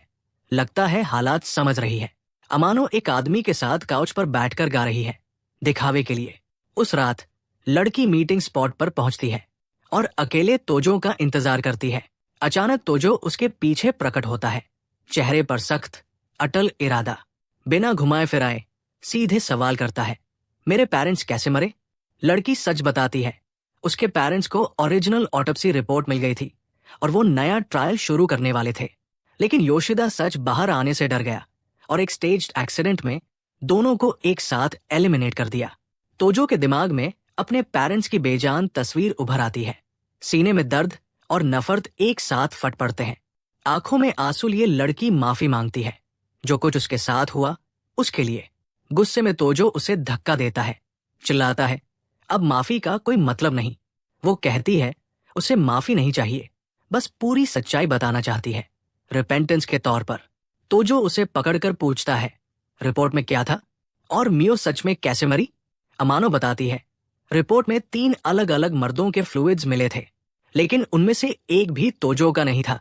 यह सुनकर तोजो सन्न रह जाता है, यकीन नहीं होता। वो आगे बताती है, योशिदा और उसके दोस्तों ने पैसे ऑफर किए और मियो अपनी मर्जी से गई। फ्लैशबैक में दिखता है, विलन कार्ड बढ़ाता है, बाकी आदमी देखते हैं। मायो शरारती मुस्कान के साथ पूछती है, आज रात कैसी मजाक करने वाले हैं?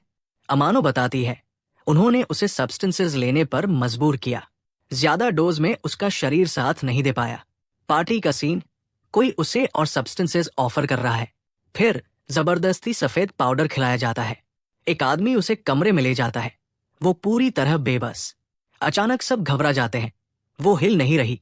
तो जो टूट जाता है, उसे यकीन नहीं होता कि जिस लड़की से वो प्यार करता था वो ऐसी थी। गुस्से में वो अमानो को कसकर पकड़ता है, पूछता है, मुझे ही क्यों फंसाया? वो कहती है, उन्हें एक कल्प्रिट चाहिए था। कॉन्फेशन की कहानी को हथियार बनाया गया। अंधेरी नजर से तोजो पूछता है, जो बताया सब सच है? अमानो मानती है, योशिदा ने उसकी जान भी धमकाई थी, इसलिए वो उससे भी नफरत करती है। मुट्ठी भींचकर तोजो कसम खाता है, वो उस दरिंदे को कुचल देगा, चाहे कुछ भी हो। लेकिन लड़की चेतावनी देती है। इंसिडेंट के बाद योशिदा के पिता ने उसके लिए 8 बॉडीगार्ड्स रखे हैं, सब प्रोफेशनल्स। उसके पास पहुंचना नामुमकिन है। वो कहती है, भाग जाओ, तुम्हारे पेरेंट्स भी यही चाहते। तो जो ठंडेपन से कहता है, सच बताने के लिए वो उसे जिंदा छोड़ रहा है, लेकिन दखल मत देना। फिर उसे साथ चलने को कहता है। दोनों पार्क के फुट ब्रिज से चलते हैं। तो जो समझाता है, एहतियात के तौर पर, जब तक सब खत्म नहीं हो जाता वो उसे जाने नहीं दे सकता। वो उससे फोन मांगता है, लड़की बिना सवाल दिए दे देती है और तभी पीछे से तोजो उसे कुएं में फेंक देता है। वो कहती है, उसे यही सजा मिलनी चाहिए, लेकिन गिड़गिड़ाती है, उसकी तरह मत मरना। तो जो ठंडी नजर से ऊपर से चेतावनी देता है, अगर मैं गया तो तू भी उसी कुएं में सड़ेगी, दूसरे आदमी के साथ। कुएं के तल में अमानो दूसरे कैदी को देखती है और सोचती है यही उसकी सजा है जो उसे मिलनी चाहिए थी। सीन कट होता है एक नाइट क्लब में। वहां योशिदा एक लड़की को बाहों में लिए मस्ती कर रहा है। भीड़ में छुपा तोजो दूर से उसे घूर रहा है, नजर में शुद्ध बदले की आग। वो देखता है कि योशिदा स्टेज पर है, चारों तरफ सिक्योरिटी गार्ड्स। पास पहुंचना आसान नहीं। तभी विलन की साथी पास आती है और उसे रेस्टरूम चलने का न्योता देती है। योशिदा मुस्कुराता है, कहता है सबके सामने ऐसा कहना बड़ी हिम्मत की बात है। वो सिक्योरिटी से रुकने को कहता है और लड़की के साथ चला जाता है। तोजो सब देख रहा है। तोजो समझ जाता है यही मौका है, सब कुछ दांव पर लगाने लायक। वो पीछे जाने की कोशिश करता है, लेकिन एक सिक्योरिटी गार्ड उसे रोक लेता है, रुकने को कहता है। तोजो ठंडी नजर से घूरता है, पूछता है क्या इंसान शांति से रेस्टरूम भी नहीं जा सकता? गार्ड शक भरी नजर से उसे परखता है। कुछ पल के तनाव के बाद वो रास्ता दे देता है। रेस्टरूम के अंदर तोजो एक स्टॉल से अजीब आवाजें सुनता है। वो दरवाजे के पास जाकर नॉक करता है। अंदर से योशिदा चिल्लाता है, डिस्टर्ब मत करो। बस तोजो हमला करता है, जोरदार किक, नीचे से दरवाजा टूटता है। गुस्से में योशिदा उठता है, चिल्लाता है, तू कौन है? मरना चाहता है क्या? तोजो एक सेकंड भी नहीं गंवाता, ब्लेड लिए झपटता है। लड़की दहशत में चीखती है। तोजो ब्लेड से उसकी गर्दन काट देता है। योशिदा दर्द से गर्दन पकड़ लेता है, चिल्लाता है, तू यहां क्या कर रहा है? जवाब में तोजो पूरी ताकत से उसके चेहरे पर घूंसा मारता है, फिर उसे पकड़कर ब्लेड उसकी गर्दन पर दबा देता है। कांपता हुआ योशिदा आखिर पहचान लेता है, फुसफुसाता है, तोजो। उसी पल गार्ड्स पहुंच जाते हैं। योशिदा चीखता है, इसे पकड़ो अभी। भागने के लिए तोजो टूटे हुए टॉयलेट का सहारा लेकर वो स्टॉल की दीवार कूद जाता है। गार्ड्स उसकी फुर्ती देखकर सन्न रह जाते हैं। वो बाथरूम की खिड़की से टकराकर उसे तोड़ता है और बाहर कूद जाता है। गुस्से में योशिदा ऐलान करता है, जो इसे पकड़ेगा उसे 2 मिलियन। पैसे का नाम सुनते ही गार्ड्स बिना सोचे खिड़की से कूद पड़ते हैं। तो जो अंधेरी गलियों में जान बचाकर दौड़ता है। ब्रूट्स पीछे से चिल्लाते हैं, रुक जा, लेकिन वो पीछे नहीं देखता। कुछ देर बाद हेंचमैन उसे खो देते हैं, समझ नहीं पाते कहा गया। असल में तोजो पास ही कूड़े के बैग्स के ढेर में छुपा हुआ था। वो सोचता है बहुत करीब था, अब उसकी पहचान खुल चुकी है। वक्त कम है, लेकिन हाथ में ब्लेड लिए वो मानता है अभी भी बदले का एक मौका बाकी है। सीन कट, एक लक्जरी होटल के सामने एक काली गाड़ी खड़ी है। अंदर योशिदा अपने आदमियों से पूछता है, पक्का वही तोजो था? गुस्से से भरी आंखों के साथ वो हुक्म देता है, किसी भी हाल में उसे ढूंढो। वो कहता है, उसे मैं खुद खत्म करूंगा। उधर सीन वापस उसी कुएं पर लौटता है जहां दोनों कैदी फंसे हुए हैं।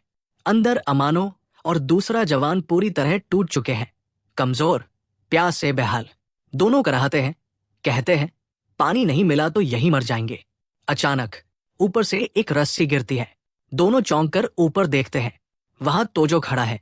उसे देखकर अमानो की आंखें फैल जाती है। हैरानी से पूछती है, क्या तुम योशिदा को खत्म कर पाए? तोजो चिढ़ी हुई थकी नजर से बस इतना कहता है, आखिर में सब गड़बड़ हो गया। उसी वक्त दूसरा जवान घिसटता हुआ आगे आता है, गिड़गिड़ाता है, पानी दे दो। तो जो ऊपर से एक बैग फेंकता है, अंदर पानी की बॉटल्स और थोड़ा खाना। लड़का एक बॉटल पकड़कर जान बचाने की तरह पानी पीता है। तो जो ऊपर से सब देख रहा होता है, तभी कुछ अनहोनी होती है। अमानो का सेल फोन बजने लगता है। स्क्रीन पर नाम चमकता है, कोकी योशिदा। तो जो दोनों को चुप रहने का इशारा करता है। कॉल उठाता है। दूसरी तरफ से योशिदा गुस्से में चिल्लाता है, कहाँ मर गई हो तुम? तो जो बिना एक शब्द बोले कॉल पर रहता है। कुछ सेकंड में योशिदा समझ जाता है अमानो उसके साथ है। तो जो ठंडे लहजे में उसकी बात कंफर्म कर देता है। विलन पूछता है, कहाँ हो तुम लोग? तो जो जवाब देता है, अगली मुलाकात तेरी आखिरी होगी। तभी योशिदा पलटवार करता है, कहता है, तुम्हारा दोस्त यूजी मेरे पास है, आकर ले जाओ। तो जो भड़क उठता है, चिल्लाता है, ये हमारे बीच की बात है, यूजी को छोड़ दे। योशिदा ताना मारता है, अगर छोड़ दूं तो क्या तुम शांति से आ जाओगे? तो जो डील देता है, 2 कैदियों के बदले यूजी को छोड़ दे, लेकिन योशिदा हंसता है, कहता है उसे उन दोनों की जिंदगी से कोई फर्क नहीं पड़ता। तोजो कुछ पल चुप हो जाता है, समझ जाता है ये रास्ता बंद है। फिर ब्लफ करता है, कहता है रिपोर्ट की एक कॉपी बची है जो उसकी गिल्ट साबित कर सकती है। योशिदा यकीन नहीं करता, कहता है अगर ऐसा होता तो कब का बाहर आ चुका होता। झुंझलाकर पूछता है आखिर चाहता क्या है? तोजो चीखता है मैं बस अपना नाम साफ करना चाहता हूं, मैं अभी जाना नहीं चाहता। वो सोचता है मैं उसे अपने हाथों से खत्म करना चाहता था, लेकिन अब कोई और रास्ता नहीं। तभी योशिदा डील रखता है, पैसे और प्रोटेक्शन, अगर वो रिपोर्ट की कॉपी ले आए। तो जो चुपचाप सब सुनता है, चेहरा सख्त, दिमाग तेज। आखिर वो डील मान लेता है, कहता है लोकेशन भेजो।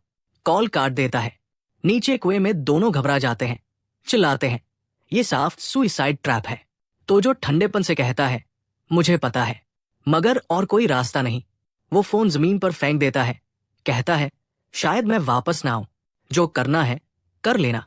बेबस अमानो उसे पकड़ लेती है, चिल्लाती है तुम मरने जा रहे हो, तुम्हारे पास रिपोर्ट की कॉपी है ही नहीं। तो जो कहता है मैं यूजी को और इसमें नहीं घसीट सकता, ये आखिरी मौका है। कुछ समय बाद तोजो एक क्लोथिंग स्टोर में नया लुक चुनता है, नए कपड़ों में सड़क पर चलता है। तभी पीछे से एक कुक चिल्लाता है, उसका नाइफ गायब है। प्लान के लिए तोजो एक दुकान पर रुकता है और तेज शराब की 2 बॉटल्स खरीद लेता है।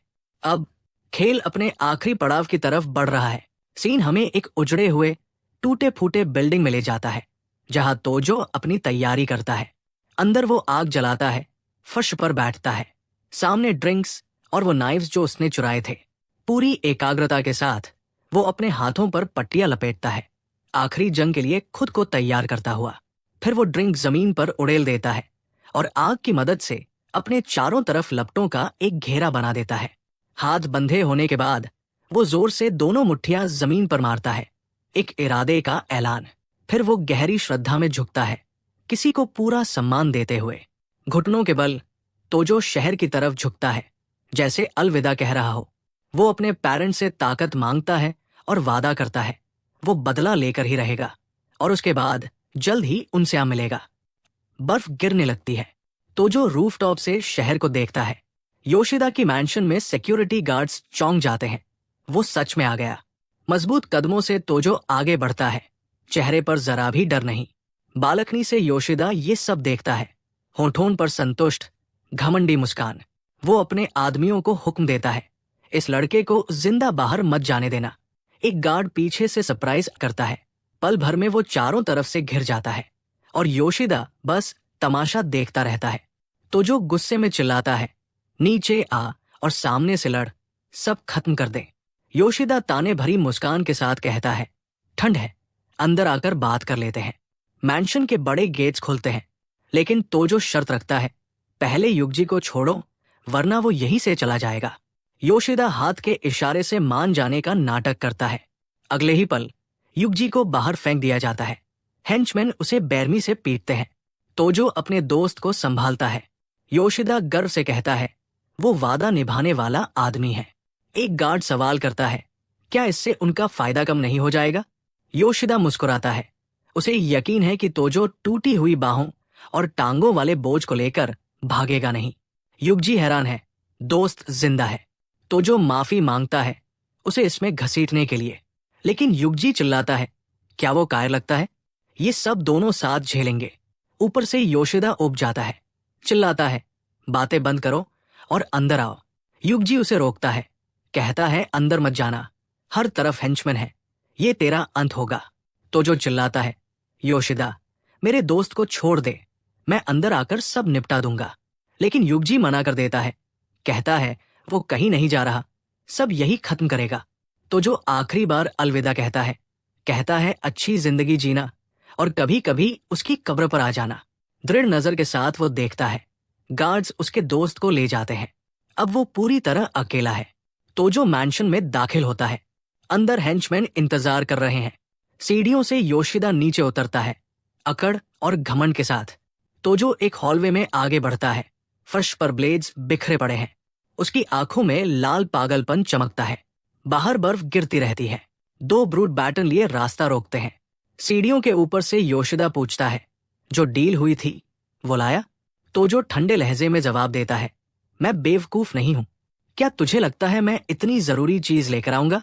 घायल और चिढ़ा हुआ योशिदा चिल्लाता है, ड्रामा बंद कर।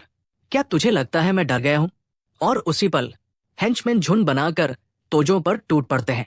आखिरी लड़ाई शुरू होती है, लेकिन तभी तोजो अपनी जेब से 2 बॉटल्स निकालता है और ठंडे लहजे में कहता है, इतना टेंस मत हो, थोड़ा मजा लेते हैं। योशिदा उसे नफरत से देखता है और पूछता है, ये क्या है, मेरे लिए कोई गिफ्ट? कैमरा उन दोनों बॉटल्स पर टिक जाता है, जिन्हें तोजो मजबूती से पकड़े हुए है। उसी पल सीन में एक जोड़ी चमकदार सलीकेदार जूते दाखिल होते हैं। सबका ध्यान उधर चला जाता है। मैंशन के दरवाजे पर एक रौबदार आदमी खड़ा है, पीछे उसकी परछाइयों जैसे कई हेंचमैन। योशिदा पूरी तरह हिल जाता है, चिल्लाता है, पापा, आप यहाँ क्या कर रहे हो? वो आदमी सख्त आवाज में कहता है, तेरे फैलाए हुए गंदे काम को साफ करने आया हूं। इसी के साथ योशिदा के पिता के आदमी मुंह बंधे हुए युगजी और अमानो को अंदर घसीट लाते हैं। तो जो ये देखकर सन्न रह जाता है, अपने जान पहचान वालों को इस हालत में देखकर। दोनों बंधक टूटे हुए बेबस लगते हैं, चारों तरफ से ब्रूच की नजर में। आदमी कहता है, अगर कुछ करना है तो सही से करो और कोई निशान मत छोड़ो। योशिदा घबरा जाता है, पूछता है, क्या आप सबको मार डालेंगे? जबकि अमानो तो हमारी साइड में थी। बूढ़ा आदमी उसे बेवकूफ कहता है, पूछता है, क्या सच में तुझे लगा ये लड़की वफादार है? फिर वो सबके सामने खुलासा करता है, अमानो ही वो थी जिसने ऑटोप्सी रिपोर्ट तोजो के पेरेंट्स तक पहुंचाई थी। तोजो अवाक रह जाता है, नजरें अपने आप अमानो पर टिक जाती है। योशिदा गुस्से से पागल हो जाता है, पूरी ताकत से उसे थप्पड़ मारता है, चिल्लाता है, दार, मेरे पैसे लेकर पीठ में छुरा घूमपा। लेकिन अमानो पलटकर जवाब देती है, कहती है, सब कुछ के बावजूद उसका दिल तुम लोगों की तरह सड़ा हुआ नहीं है।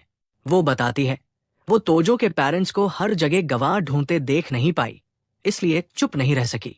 ये सुनते ही योशिदा भड़क उठता है, जोर से उसे लात मारता है और धमकी देता है, तुझे तोजो के साथ ही दफना दूंगा। योशिदा का पिता तोजो की तरफ मुड़ता है और पूछता है, तो तुम ही हो वो तोजो जिसे हम ढूंढ रहे थे? तोजो गुस्से से जवाब देता है, तुमने मुझे इतना सब झेलने पर मजबूर किया, बिना मेरा चेहरा तक जाने।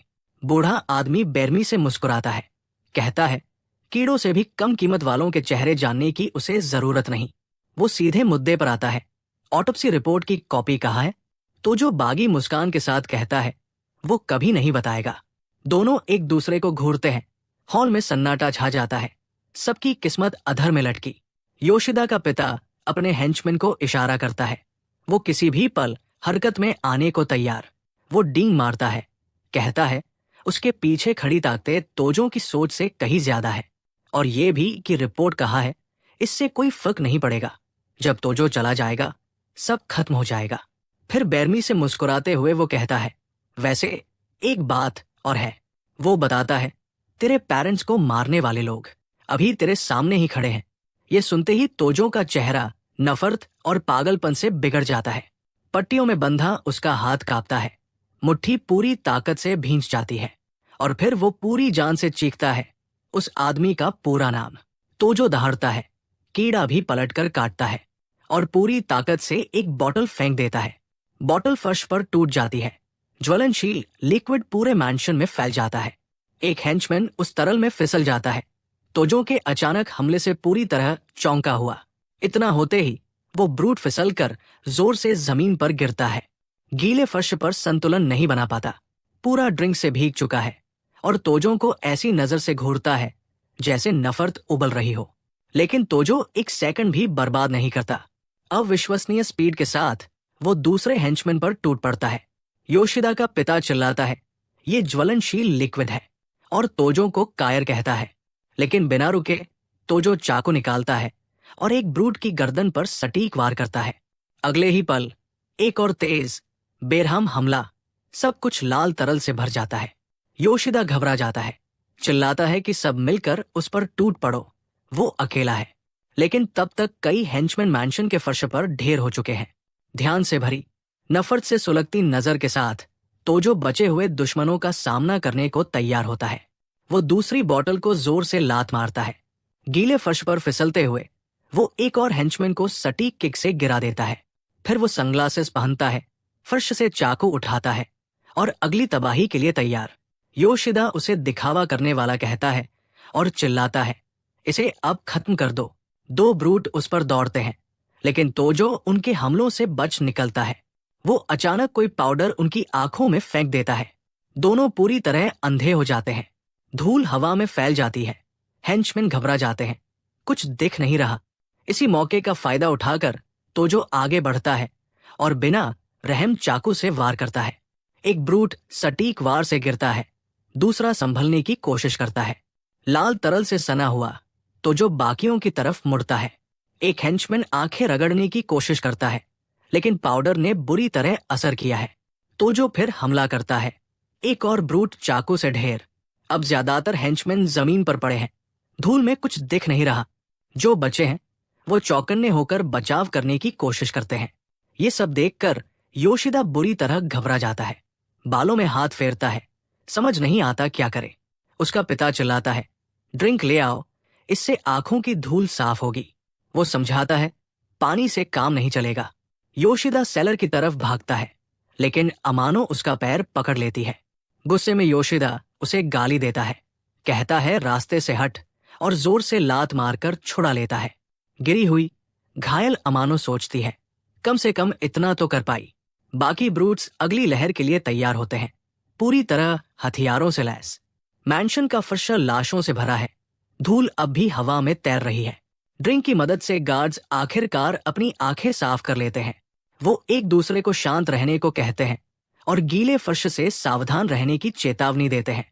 अब फिर से संभल चुके दुश्मन तोजों को घेरने की तैयारी करते हैं, पूरी ताकत से। तभी एक हेंचमैन सीढ़ियों के ऊपर से कूदकर सरप्राइज अटैक करता है। वो तोजों को जमीन पर गिरा देता है और चाकू उसकी गर्दन पर दबा देता है। जीत की मुस्कान के साथ बूढ़ा आदमी इशारा करता है, अब खत्म कर दो। बाकी ब्रूट्स आगे बढ़ते हैं, तोजो पूरी तरह फंसा हुआ लगता है। लेकिन तभी यूजी उठ खड़ा होता है। जोरदार वॉर क्राई के साथ वो पीछे से एक हेंचमैन पर टूट पड़ता है। खुद घायल होने के बावजूद वो गार्ड को कसकर पकड़ता है, मार सहता है, बस अपने सबसे अच्छे दोस्त को बचाने के लिए। हेंचमैन यूजी को पकड़ से छुड़ाने के लिए चाकू से वार करता है, लेकिन ऐन वक्त पर तोजो अपनी बंधी हुई हथेली से ब्लेड रोक लेता है। एक झटके में वो गार्ड को बेरमी से उछालकर दूर फेंक देता है। योशिदा गुस्से में चिल्लाता है, कसम साता है कि पहले यूजी को खत्म क्यों नहीं किया। एक और हेंचमैन वार करता है। तोजो अपनी बाह को ढाल बनाकर हमला रोक लेता है। उसकी लिपटी हुई हथेली पूरा इम्पैक्ट सोख लेती है। कोई खास नुकसान नहीं। घिरा होने के बावजूद तोजो और भी ज्यादा दरिंदगी से लड़ता है। पास से झपटे दुश्मन के चेहरे पर वो जोरदार एल्बो स्ट्राइक मारता है। जमीन पर पड़े यूजी चीखकर योशिदा को ललकारता है, कहता है वो डरा नहीं है और पहले उसे ही खत्म करेगा। वो पड़े हुए एक हेंचमैन को उठाकर बाकियों पर फेंक देता है, एक बड़ा डिस्ट्रैक्शन। बचे हुए ब्रूट्स आखिरी हमले की तैयारी करते हैं। तो जो ठंडी कॉन्फिडेंट मुस्कान के साथ लाइटर जलाता है, पूछता है, आग चाहिए, और लाइटर जमीन पर फेंक देता है। चारों तरफ फैला ज्वलनशील लिक्विड भड़क उठता है। बचे हुए हेंचमैन आग में घिर जाते हैं, दर्द और दहशत में चीखते हुए। योशिदा दोस्त पर आखिरी वार करने ही वाला होता है। तभी तोजो पूरी ताकत से योशिदा के चेहरे पर किक मारता है। विलन जमीन पर गिरता है, हक्का बक्का। समझ नहीं आता सब इतनी जल्दी कैसे पलट गया। तोजो उसके चेहरे पर पाव रखकर दबा देता है।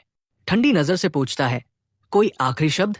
तभी योशिदा का पिता अमानो को बंधक बना लेता है, चाकू उसकी गर्दन पर। धमकी देता है, एक कदम बढ़ाया तो इसे यही खत्म कर दूंगा। तोजो उसे उकसाता है, करके दिखा। नीचे पड़ा योशिदा गिड़गिड़ाता है, माफी मांगता है, नाम साफ करने और जितना पैसा चाहिए देने का वादा करता है।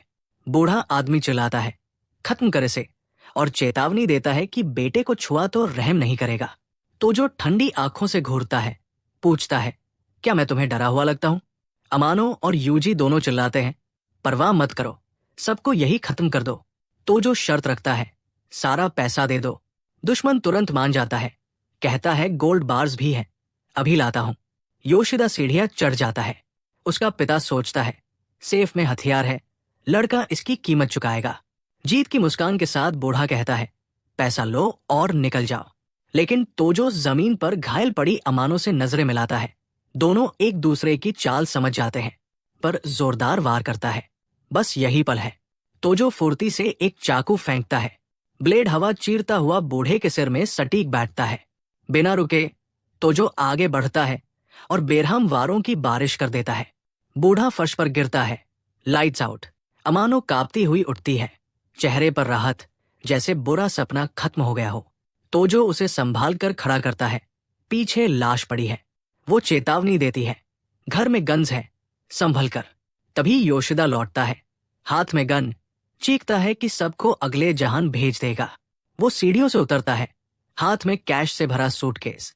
चिल्लाता है कि उसने डील निभा दी। नीचे पहुंचते ही पिता को फर्श पर पड़ा देखता है। पूरी तरह टूट जाता है, आंखों में आंसू। वो तोजो पर चिल्लाता है, हमारी डील का क्या हुआ? फोल्डिंग स्क्रीन के पीछे से एक आवाज उसे ललकारती है, आजा, यही अभी सब खत्म करते हैं। बिना सोचे समझे दुश्मन गुस्से में पूरा क्लिप स्क्रीन पर खाली कर देता है। लेकिन तभी वही आवाज फिर गूंजती है और उसे दिखता है दो गूंज के पास रखा एक सेल फोन, जिसमें रिकॉर्डिंग चल रही है। फोन जानबूझकर उसे उधर खींचने के लिए बज रहा था। गार्ड नीचे करते ही तो जो पीछे से निकलता है और चाकू से उसकी बाह पर तेज स्लैश मारता है। विलन दर्द से चीखता है, गन हाथ से गिर जाती है। तो जो जोरदार किक मारकर उसे जमीन पर गिरा देता है, पूरी ताकत से उसे दबोच लेता है काम खत्म करने के लिए। योशिदा चीखता है, गद्दार, मेरे बाप को क्यों मारा? तो जो ठंडेपन से जवाब देता है, जैसा वादा किया था, पूरी फैमिली को मिटा दूंगा। जो शुरू करता हूं, अधूरा नहीं छोड़ता। एक आखिरी बेरहम वार, सटीक स्टैब सीधे सिर में। सब कुछ खामोश। अमानो और यूजी चुपचाप देखते रहते हैं। लाश फर्श पर गिरती है, खून से सना चाकू नीचे गिरता है। तोजो को आखिरकार वो बदला मिल जाता है जिसका वो सपना देख रहा था। आंखों में आंसू, वो राहत की चीख निकालता है, माँ, पापा, आपका बदला ले लिया। वो पलटकर यूजी और अमानो को देखता है। दोनों घायल हैं, मगर जिंदा। लड़की किसी तरह दोस्त को संभालती है। दोनों एक दूसरे के सहारे बाहर निकलते हैं। तो जो एग्जिट की तरफ इशारा करता है, तुम लोग निकलो, मुझे अभी एक काम और है। अकेला वो सेफ तक जाता है, तोड़कर खोल देता है। अंदर कैश और गोल्ड बार्स के ढेर, लेकिन पीछे एक सफेद एनवलोप छिपा दिखता है। वो उसे उठा लेता है, बंधी हुई हथेलियों में कसकर। बाहर बर्फ में यूजी और अमानो लड़खड़ाते हुए दूर जाते हैं। पीछे मुड़कर फिक्र से देखते हैं। तभी तोजो सामने के दरवाजे से निकलता है, कंधे पर बड़ा काला बैग। वो बैग थमाता है, 40 मिलियन का गोल्ड है, बांट लो और गायब हो जाओ। अमानो कांपती आवाज में कहती है, उसने पहले धोखा दिया था। तोजो सिर हिलाता है, तुझे भी धमकाया गया था, अब सब छोड़ दे। यूजी गंभीर होकर पूछता है, तू हमारे साथ नहीं भागेगा? तोजो थकी उदास नजर से अब और भाग नहीं सकता। यूजी उसे पकड़ लेता है, कहता है, चाहे अंत हो, साथ रहेगा। तोजो एनवलोप दिखाता है, मेरे पास प्लान है, तुम्हें इसमें नहीं घसीटूंगा। अमानो समझ जाती है, चीख पड़ती है, जैसे इरादा पढ़ लिया हो। वो बस एक रात मांगता है, सब ठीक करने के लिए वादा करता है, जिंदा लौटेगा। यूजी उसे थाम लेता है, कहता है, बस अब हमें उस पर भरोसा करना होगा। तोजो उन्हें बर्फ में दूर जाते हुए देखता रहता है। कट, एक आदमी सूट में जमीन पर पड़ी लाश के पास खड़ा। दूर यूजी और अमानो पुल के नीचे छिपकर सांस लेते हैं। यूजी पूछता है, उस एनवलोप में आखिर था क्या? अमानो कहती है, शायद ऐसे डॉक्यूमेंट्स जो शहर के बड़े बड़े लोगों की पूरी गंदगी साबित करते हैं। यूजी उलझ जाता है, इतनी बड़ी चीज उस घर में क्यों? वो बताती है, विलन का बाप डेप्यूटी पुलिस चीफ था, सब तक पहुंचना उसके लिए आसान था, और क्योंकि उसके पास सबूत थे, बड़े लोग उसे बचाते रहे और वो जो चाहे करता रहा। कहानी अब एक नए मोड़ पर खड़ी है। गुस्से में यूजी बोल पड़ता है, अगर तोजो अकेला गया तो मारा जाएगा, और वो उसके पीछे जाने का फैसला करता है। लेकिन लड़की उसे रोक लेती है, कहती है, दिमाग ठंडा रख। वो समझाती है कि बड़े और ताकतवर लोगों के लिए विलन का पिता खुद एक न्यूसेंस था जिससे वो छुटकारा चाहते थे, और इसी वजह से तोजो के बचने का एक ही रास्ता है, उनसे हाथ मिलाना, ताकि अपने मकसद तक पहुंच सके। सीन बदलता है। एक फोटो दिखती है। एक गंजा बूढ़ा आदमी बिस्तर पर दो औरतों के साथ रंग रलिया माना रही है। अब तो जो उस फोटो को जैकेट की अंदरूनी जेब में डालते हुए, नया लुक, हाथ में बैग। रात के अंधेरे में वो एक बड़े घर की सामने आता है। रात के अंधेरे में हाथ में बैग पकड़े वो एक बड़े हाउस की सीढ़ियां चढ़ता है। ऊपर पहुंचते पहुंचते उसे दरवाजे पर खड़े दो गार्ड्स दिखते हैं जो उसी का इंतजार कर रहे होते हैं। सिक्योरिटी वाले रास्ता रोक लेते हैं और पूछते हैं कि वो कौन है। लड़का बस इतना कहता है कि उसे मिस्टर गोड़ा से मिलना है। एक गूंज सख्त शक्ल बनाकर बोलता है कि बॉस आराम कर रहा है, कल आना। लेकिन एमसी अड़ जाता है। सीधे कह देता है कि आज ही होगा, चाहे जो हो जाए। गार्ड उंगलियां चटकाता है और टेढ़ी मुस्कान के साथ पूछता है, क्या जल्दी निकलने का मूड है किड? एमसी बिना घबराए शांति से अपने बैग की जिप खोलने लगता है। अगले ही पल वो बैग के अंदर से विलन के डैड का कटा हुआ सिर निकालकर फर्श पर फेंक देता है। वहां मौजूद सब लोग सन्न रह जाते हैं। गार्ड्स कांपते हुए पूछते हैं कि वो ये सब क्यों कर रहा है। तो जो ठंडे लहजे में कहता है, अपने बॉस को बता देना, योशा मंगिरो का काम प्रॉपर्ली हो चुका है। गूंग घबरा जाता है लेकिन मान जाता है और अंदर जाकर मैसेज देने को रुकता है। करीब 2 मिनट बाद हाउस के अंदर से आवाज आती है, उसे अंदर आने दिया जाए। वो अंदर जाता है और कोर्टयार्ड में 3 और गूंज को स्टोन कोल्ड चेहरों के साथ खड़ा देखता है।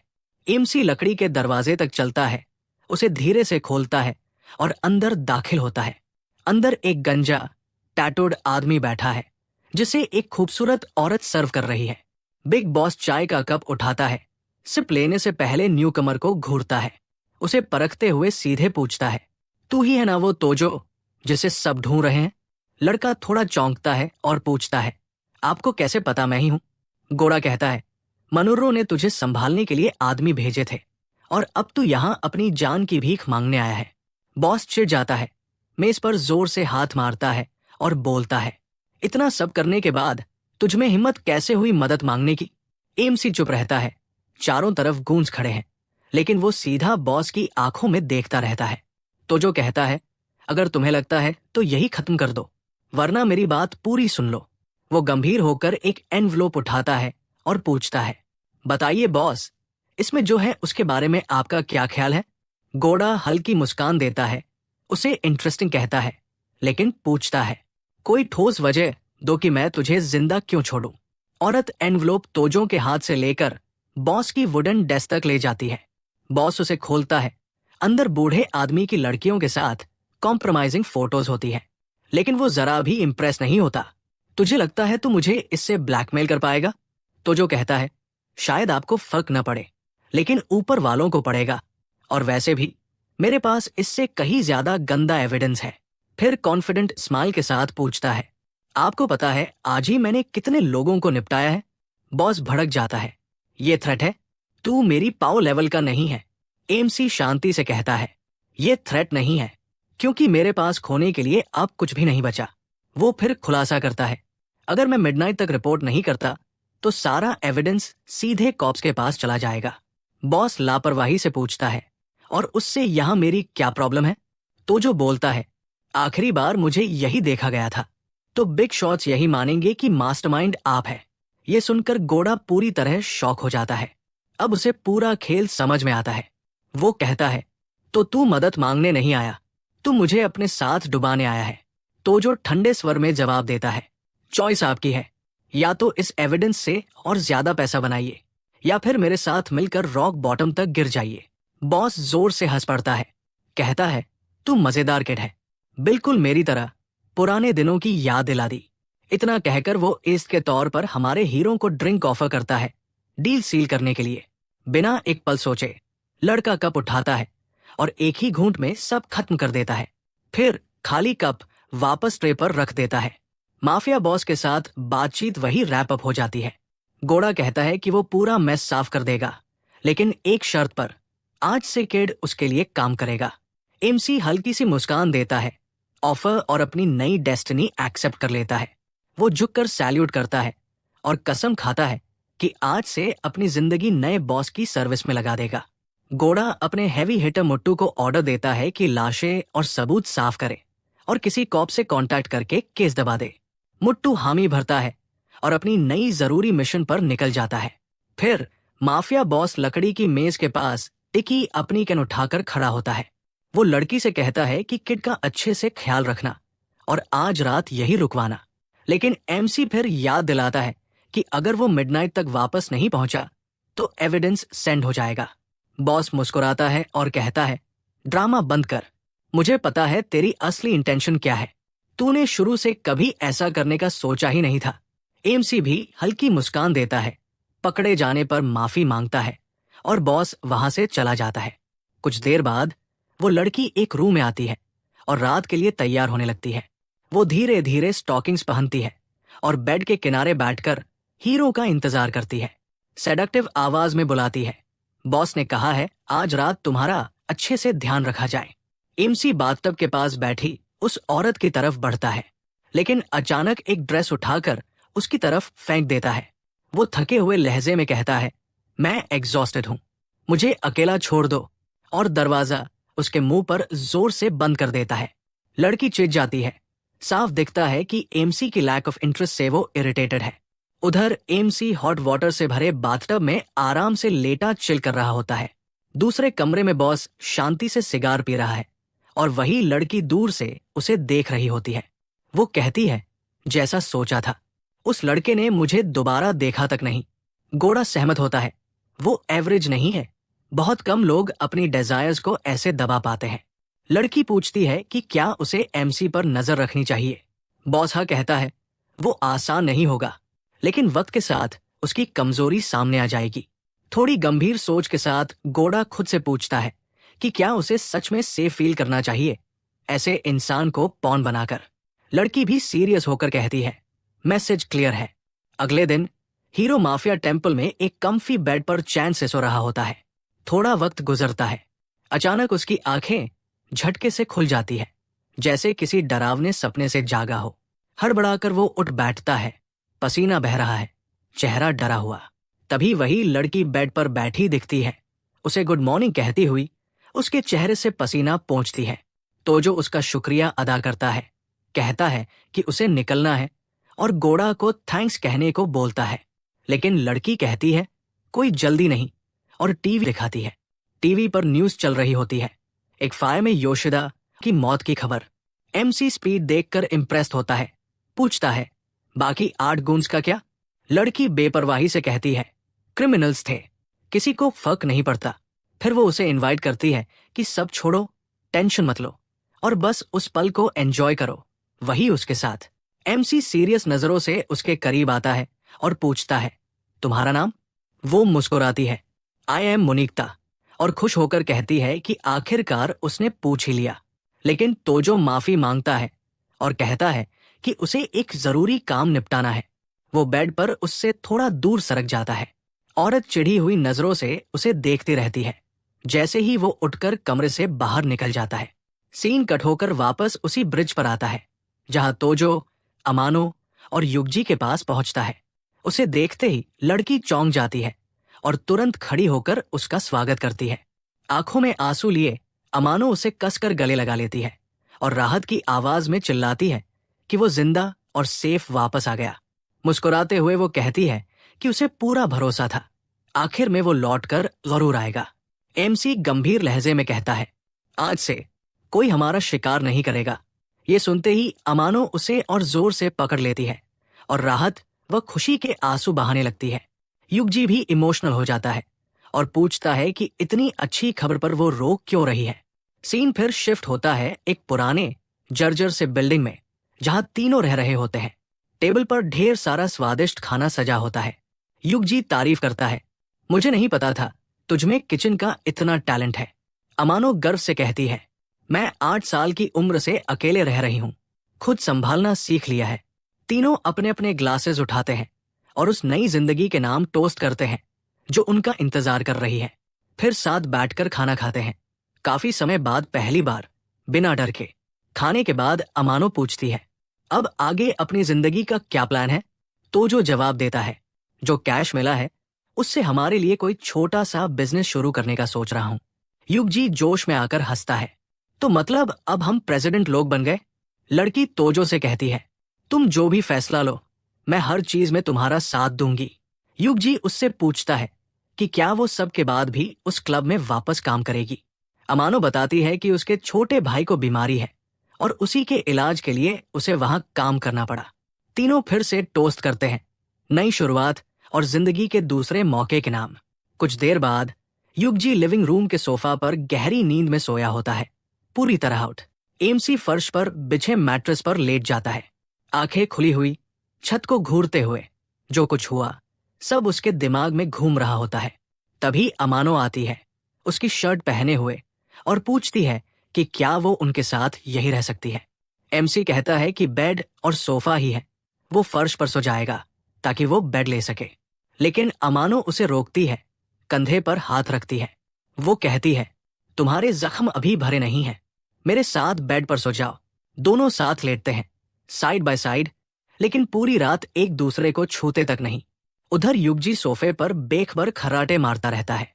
अमानो धीरे से बताती है कि उसे स्टूडेंट डे से ही तोजो पसंद था, लेकिन एमसी कोई रिएक्शन नहीं देता, जैसे सो चुका हो।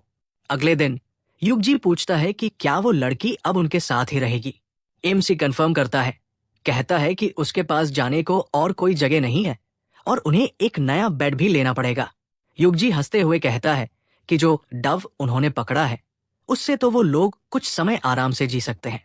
लेकिन तभी सड़क पर अचानक टैटू वाले हैवी हिटर्स सामने आ जाते हैं। उनमें से एक बदमाश ग्रिन के साथ घूरते हुए पूछता है, तुम ही हो ना जिन्हें हम ढूंढ रहे हैं? युगजी घबरा जाता है और पूछता है कि क्या वो उन्हें जानते हैं, लेकिन एमसी पूरी तरह काम रहता है। डरा हुआ युगजी पीछे हटने लगता है, कहता है पंगा मत लो, पर लीडर उसे चिढ़ाते हुए बुलाता है, पिछली बार तो तुझ पर हमने रहम किया था। एमसी ठंडी नजरों से पूछता है, तो तुम ही थे जिन्होंने मेरे दोस्त को पहले चोट पहुंचाई थी? वो आदमी घबरा जाता है, चिल्लाकर कहता है कि उसने कुछ नहीं किया और हाथ जोड़कर लड़ाई शुरू न करने की भीख मांगने लगता है। वो ब्रूट फिर धमकी देता है, सड़क पर जब भी दिखा हर बार तोड़ूंगा, तैयार रहना। तीनों बुलीज दोनों दोस्तों को नफरत भरी नजरों से घूरते हैं, वही झगड़ा शुरू करने को तैयार। लेकिन लीडर चीत जाता है और अचानक तोजो के मुंह पर जोरदार थप्पड़ मार देता है। कोई प्रॉब्लम है क्या? एक सेकंड भी नहीं लगता। एमसी पलटकर ऐसा खूंखार पंच मारता है कि सामने वाला उड़ता हुआ जमीन पर जा गिरता है। टक्कर इतनी जबरदस्त होती है कि ब्रूट वही ढेर हो जाता है, पूरी तरह स्टंट। उसका चेहरा बिगड़ चुका होता है, लाल लिक्विड से सना हुआ। बाकी दोनों गूंस अपने बॉस की तरफ भागते हैं और तोजो को गालियां देते हैं, साले, पलटकर मारा। एमसी चुपचाप अपनी शर्ट खोलता है, उसकी चेस्ट पर लड़ाइयों के निशान भरे पड़े होते हैं।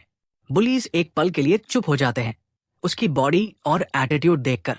लीडर गुस्से से चिल्लाता है, पूरा दम लगाकर इसे खत्म कर दो। दोनों हैवी हिटर्स एक साथ एमसी पर टूट पड़ते हैं, लेकिन तोजो के चेहरे पर एक खतरनाक स्माइल आ जाती है, जैसे वो इसी का इंतजार कर रहा हो।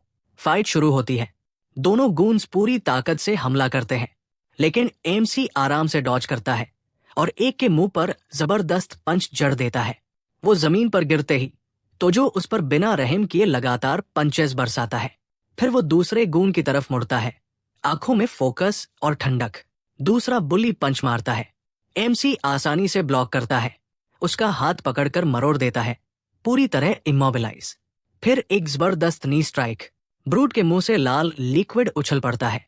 लीडर जमीन पर बैठा सब देखता रह जाता है, शॉक में फ्रोजन। डर के मारे कुछ बोलने की कोशिश करता है, लेकिन एमसी धीरे धीरे उसकी तरफ बढ़ता है। वो कॉलर से पकड़ता है, बीट डाउन जारी रखने को तैयार। बिना सोचे एक और तगड़ा पंच उसके चेहरे पर मार देता है। तभी युगजी उसे रोक लेता है, बस कर, हमारी जिंदगी अब स्टेबल हो चुकी है। तोजो उसे छोड़ देता है और ठंडे लहजे में चेतावनी देता है, आज छोड़ रहा हूं, अगली बार नहीं। गून अपने बॉस को उठाता है, एमसी पलटकर जाने लगता है, पीछे से धमकी आती है, हमें तेरा एड्रेस पता है। तोजो बिना रुके बोलता है, कभी भी आ जाना। युगजी बताता है कि उनका बॉस कुरोसन है, पूरा इलाका उसी के कंट्रोल में है, बेहद खतरनाक। एमसी दोस्त के कंधे पर हाथ रखता है, उसे शांत करने के लिए। हल्की मुस्कान के साथ कहता है, क्यों ना उसी बॉस को गिरा दे और सब अपने कंट्रोल में ले ले। युगजी सन्न रह जाता है, उसे लगता है तोजो अब बदल चुका है, पहले जैसा नहीं रहा। वो घबराकर कहता है, वो ढेर सारे गूंस लेकर आएंगे। सीन शिफ्ट होता है शहर के एक दूर दराज थोड़े गरीब से इलाके में। एक हैवी हिटर पॉप्सिकल चूस रहा है, दूसरा फेंस के पास खड़ा सिगरेट पी रहा है। तो जो दूर से देखता है और कहता है, ये फाइट में ज्यादा काम के नहीं लगते। युगजी भरोसे से जवाब देता है, लड़े या न लड़े, लेकिन ट्रस्ट के आदमी है। सिगरेट पीता हुआ आदमी पूछता है, किससे भिड़ने वाले हो? युगजी मुट्ठी भींचकर सीरियस आवाज में कहता है, कुरोसन से। नाम सुनते ही दोनों के चेहरे उड़ जाते हैं, पूरी तरह शौक और डर। तोजो कहता है, इन्हीं लोगों ने मेरे दोस्त को चोट पहुंचाई थी, मैं सबका हिसाब बराबर करूंगा। स्मोकर हंस देता है, डर नहीं लगता, उस बास्टर्ड को मैं भी कब से खत्म करना चाहता हूं। हैवी हिटर हामी भरता है और बोलता है कि वो भी इसी पल का इंतजार कर रहा था, एक्शन में कूदने के लिए। एमसी थोड़ा इम्प्रेस्ड होकर कहता है, सोचा नहीं था तुम लोगों में इतना दम होगा। फिर वो साफ बोल देता है, सिर्फ हिम्मत से लड़ाई नहीं जीती जाती, छोटा ग्रुप अगर जीतना चाहता है तो प्लान चाहिए। इतना कहकर वो अपनी कंपनी की तरफ इशारा करता है, यहां इस्तेमाल करना पड़ेगा, इसी जगह से गेम पलटेगा। कुछ देर बाद एक सुनसान और अंधेरे इलाके में सफेद वैन तेजी से आकर रुकती है। अंदर से कुरोसन के कई गूंस निकलते हैं, हाथों में बैट्स, पूरा दंगा करने के मूड में। फिर खुद कुरोसन उतरता है और पूछता है, यही मीटिंग स्पॉट ना? एक गून कंफर्म करता है, हाँ बॉस, पूरे दिन नजर रखी थी, अंदर ही है। बॉस अपने आदमी से पूछता है, कितने लोग हैं सामने? ब्लॉन्ड बुल्ली बोलता है, 5 है, और जिसने मुझे पीटा था वो पागल एक्सकॉन है। बॉस हंस देता है, एक्सकॉन? मैं भी जेल देख चुका हूं। फिर ऑर्डर देता है, जल्दी खत्म करो इन्हें। अंदर से तोजो खिड़की के पास खड़ा देख रहा होता है। दुश्मनों की स्क्वाड अटैक के लिए रोल अप कर रही होती है, उसके एलाइज भी वही होते हैं, सब रेडी, टेंस और फोकस्ड। तभी एक नया एलाई बुकशेल्फ के ऊपर से झांकता है और तोजो को ग्रिन देता है। अगले ही पल एक ब्रूट पूरी ताकत से डोर को लात मारकर तोड़ देता है। एनिमी गैंग अंदर घुसती है और देखती है तोजो की टीम बीच रूम में उनका इंतजार कर रही है। कुरोसन सीधा एमसी को घूरता है, तू ही है ना जिसने मेरे लड़कों का काम तमाम किया? तोजो ठंडी और गंभीर आवाज में बिना रुके जवाब देता है, हाँ वही हूं। बॉस कॉन्फिडेंट स्माइल के साथ चिल्लाता है, पूरा दम लगा दो, और गुस्से में ऑर्डर देता है, इसे पकड़ो अभी। लकड़ी के बैट्स लेकर गूंज झपटते हैं, लेकिन तभी बुकशेल्फ के ऊपर से पाउडर की पूरी बाल्टी उड़ती है। हवा में पाउडर फैल जाता है, गूंज पूरी तरह ब्लाइंड और डिसोरिएंटेड हो जाते हैं। बॉस गुस्से से चिल्लाता है, उसे मारो, गंदी चाल है ये। एक ब्रूट शेल्फ पर चढ़ने की कोशिश करता है, लेकिन ऊपर वाला एलाय पहले से रेडी होता है। एक जबरदस्त किक, दुश्मन का मुंह चकनाचूर, बॉडी उड़ती हुई दूर गिरती है और बाकी गूंज के लिए क्योस तैयार। फिर ऊपर से पानी की दूसरी बाल्टी गिरती है। लाइम से रिएक्ट होते ही जमीन पर पड़े गूंज दर्द से चीखने लगते हैं। बॉस तिल मिलाकर चिल्लाता है, डरपोक हो तुम लोग, चीप ट्रिक्स। लड़ाई और भड़क जाती है। इसी बीच तोजो एक गूंज से बैट छीन लेता है, पूरी ताकत से उसका हाथ मरोड़ देता है। आदमी दर्द से चीख उठता है। ब्लॉन्ड बुल्ली चिल्लाता है, ये फे नहीं है, बहुत गंदा तरीका है। तोजो ठंडे लहजे में जवाब देता है, eye for an eye, famous rule है। एक पल भी वेस्ट नहीं करता, सीधे दौड़ता है और ब्लॉन्ड गाय की चेस्ट पर सटीक जानलेवा किक मारता है। वो वही ढेर, कुछ ही पलों में सारे गूंज जमीन पर पड़े होते हैं। रूम में सिर्फ तोजो खड़ा होता है। गुस्से से पागल कुरोसन चिल्लाता है, मैं तुझे अपने हाथों से खत्म करूंगा। तोजो अपनी शर्ट फाड़ देता है, तो अब यही, अभी फाइनल शोडाउन। बॉस उसे ब्रेव कहता है और मान जाता है। मैन टू मैन, यही फैसला होगा। वो भी अपनी शर्ट फाड़ता है। मजबूत चेस्ट पर फैला हुआ एक विशाल टैटू नजर आता है। दोनों कमरे के बीचों बीच एक दूसरे को घूरते हैं। सांसें भारी, माहौल सन्ना। बिना एक सेकंड गवाए कुरोसन झपटता है और तोजो के चेहरे पर जबरदस्त पंच चढ़ देता है। वार इतना भारी होता है कि एमसी पीछे उड़ता है और जमीन पर जोर से आकर गिरता है। लेकिन गिरने से ठीक पहले तोजो दुश्मन की बाह पकड़ लेता है और उसे भी अपने साथ नीचे घसीट लेता है। दोनों जमीन पर आ गिरते हैं और वही लौटते हुए एक दूसरे पर टूट पड़ते हैं, पूरी ताकत से वार पर वार। धीरे धीरे एमसी डिसएडवांटेज में आ जाता है। बॉस उसे पीछे से जकड़कर टाइट रियर नेकेड चोक में फंसा लेता है। ब्रूट पूरी ताकत से दबाव डालता है और तोजो की सांसें उखड़ने लगती हैं। यूजी चिल्लाता है, कोई बीच में नहीं आएगा, ये लड़ाई उसी की है। अमानो भी समझ जाती है, अगर तोजो को ये इलाका चलाना है तो ये जीत उसे अकेले ही हासिल करनी होगी। बॉस गुस्से में दहाड़ता है, सबको नर्क भेजूंगा, और चोक होल्ड और कस देता है। एमसी दर्द से दांत पीसता है। ऑक्सीजन खत्म होती जा रही है, नजरें धुंधली पड़ने लगती हैं। उसी पल उसे अपने दोस्त याद आते हैं, यूजी, अमानो, जिन्होंने हर मोड़ पर उसका साथ दिया।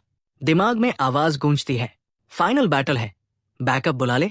ब्रूट उसे चिढ़ाता है, श्रिम्प, तू मुझे सपने में भी नहीं हरा सकता। अचानक एमसी पूरी ताकत से जमीन पर पैर पटकता है, एक झटके में चोक तोड़ देता है। दोनों फिर से अलग हो जाते हैं, कमरे के बीच आमने सामने। तो जो बिना रुके चार्ज करता है, एक के बाद एक ताबड़तोड़ पंचेस सीधे दुश्मन के चेहरे पर। बॉस सन्न रह जाता है, स्पीड और पाव से पूरी तरह शॉक्ड। बॉस ताना मारता है, बस इतनी ही ताकत है। एमसी गुस्से से पूरी ताकत से पंच मारता है और सीधा जोरदार हेडबट उसके मुंह पर जड़ देता है। दर्द भरी मुस्कान के साथ बॉस गरजता है, देखते हैं कौन पहले टूटता है। अगले ही पल दोनों बीच कमरे में लगातार ब्रूटल हेडबट्स एक्सचेंज करने लगते हैं। तो जो दुश्मन का सिर पकड़कर पूरी ताकत से हमला करता है। हर टक्कर के साथ लाल लिक्विड हवा में उड़ता है। दोनों के चेहरे पूरी तरह बिगड़ चुके हैं, लेकिन कोई पीछे नहीं हटता। जमीन पर पड़े गूंज बुदबुदाते हैं। बॉस पास आउट हो गया क्या? तो जो एक कदम पीछे हटता है। बॉस मुश्किल से खड़ा रह पाता है। विक्ट्री की नजर से एमसी उसे घूरता है। ब्रूट घुटनों के बल नीचे गिर जाता है। एमसी के दोस्त शॉक में हैं। अब समझ आता है कि तोजो कितना बदल चुका है, कितना ताकतवर हो गया है। जमीन पर पड़े बॉस अपने आदमियों को चिल्लाकर आदेश देता है, खड़े क्या हो, सब एक साथ टूट पड़ो। लेकिन एमसी के दोस्त आगे बढ़ता है और ठंडे लहजे में बोलता है, मेरे रहते तुम में से कोई आगे नहीं बढ़ेगा। अमानो चिल्लाती है, बस खत्म हो चुका है। बॉस दीवार से टेक लगाकर बैठ जाता है, थकाहारा, आधा बेहोश। तो जो जीत की नजर से कहता है, तू हार गया, हिसाब बराबर हुआ। फिर मुड़कर ठंडी आवाज में जोड़ता है, लेकिन मेरे सबसे अच्छे दोस्त युगजी के साथ जो किया, उसकी कीमत अभी बाकी है। एक पल की भी देरी नहीं। एमसी पूरी ताकत से बॉस के चेहरे पर किक मारता है। ब्रूट पूरी तरह लाइट्स आउट, जमीन पर गिरता है, पूरी तरह डिफीटेड, चेहरा कुचला हुआ, दर्द और गुस्से में कराहता हुआ। ब्लॉन्ड गूंज चिल्लाता है, मैंने कॉप्स में अपने कजिन को कॉल कर दिया है, कोई नहीं भाग पाएगा। एमसी जरा भी नहीं हिलता, शांत आवाज में कहता है, ठीक है, कॉप्स का इंतजार करेंगे। एक एलाय घबरा जाता है, हमें भागना चाहिए, अभी पकड़े जाएंगे। तो जो जमीन से अपनी शर्ट उठाता है, आसानी से पहनते हुए, रिलैक्स, वो कहता है, कोई अरेस्ट नहीं होगा, हम यही रुकेंगे। स्मोकर अब भी घबराया हुआ है, भाई हम पूरी तरह फंस सकते हैं। लेकिन यूजी उसे शांत करता है, सब ठीक है, उस पर भरोसा रख। तभी भारी कदमों की आवाज गूंजती है। कॉप्स आखिरकार उस केओस वाली जगह पर पहुंच जाते हैं। एक ऑफिसर पूछता है, यहां चल क्या रहा है? जमीन पर पड़े सारे ब्रूट्स को देखकर ब्लॉन्ड गाय तुरंत उंगली उठाकर तोजो की तरफ इशारा करता है, इसी ने शुरू किया सब। कॉप एमसी को घूरता है और तंज में बोलता है, हिम्मत तो है तेरे में, अपने ही कजिन को कूट दिया। तभी तोजो को पूरा पिक्चर समझ में आ जाता है, यही वजह थी बॉस की इतनी अकड़ की। ऑफिसर ठंडे लहजे में कहता है, अब बहुत देर हो चुकी है, जेल में बैठकर अपनी बेवकूफी पर सोचने के लिए पूरी जिंदगी मिलेगी। एमसी उसे बर्फीली नजर से देखता है, सच में इतनी अथॉरिटी है तुम्हारे पास? कॉप स्मर्क करता है, इस इलाके में मैं ही कानून हूं, जो चाहूं कर सकता हूं। ब्लॉन्ड गाय अपने कजिन से कहता है, सेल में डालने से पहले मुझे एक पंच मारने दे। ऑफिसर शैतानी मुस्कान के साथ मान जाता है और बाकी कॉप्स को ऑर्डर देता है, सबको अरेस्ट करो। कॉप्स बैटन निकालकर आगे बढ़ते हैं। तभी एमसी अपना फोन निकालता है, एक कॉल करने दूंगे? कॉप जोर से हंसता है, यहां ऐसा कोई नहीं जो मेरी अथॉरिटी के खिलाफ जा सके। तो जो शांति से बोलता है, 5 मिनट में तुम घुटनों पर माफी मांगोगे। ब्लॉन्ड गाय चिढ़कर कहता है, तुझे पता भी है कॉप और चीफ तनाका का कनेक्शन क्या है? फिर घमंड से जोड़ता है, ये चीफ का नेफ्यू है और उसके ऊपर है मंगीरो। एमसी मन ही मन मुस्कुराता है, उन्हें नहीं पता कि मंगीरो तो वो पहले ही निपटा चुका है ऑफिसर ताना मारता है, कॉल कर ले। देखते हैं कौन घुटनों पर आता है। तो जो नंबर डायल करता है, कॉप और उसका कजिन पूरे कॉन्फिडेंस के साथ उसे घूरते रहते हैं। फोन पर एमसी अहम से बोलता है, बॉस तक मैसेज पहुंचा दो। मन में सोचता है, चलो आज देख लेते हैं गोड़ा सच में रिलायबल है या नहीं।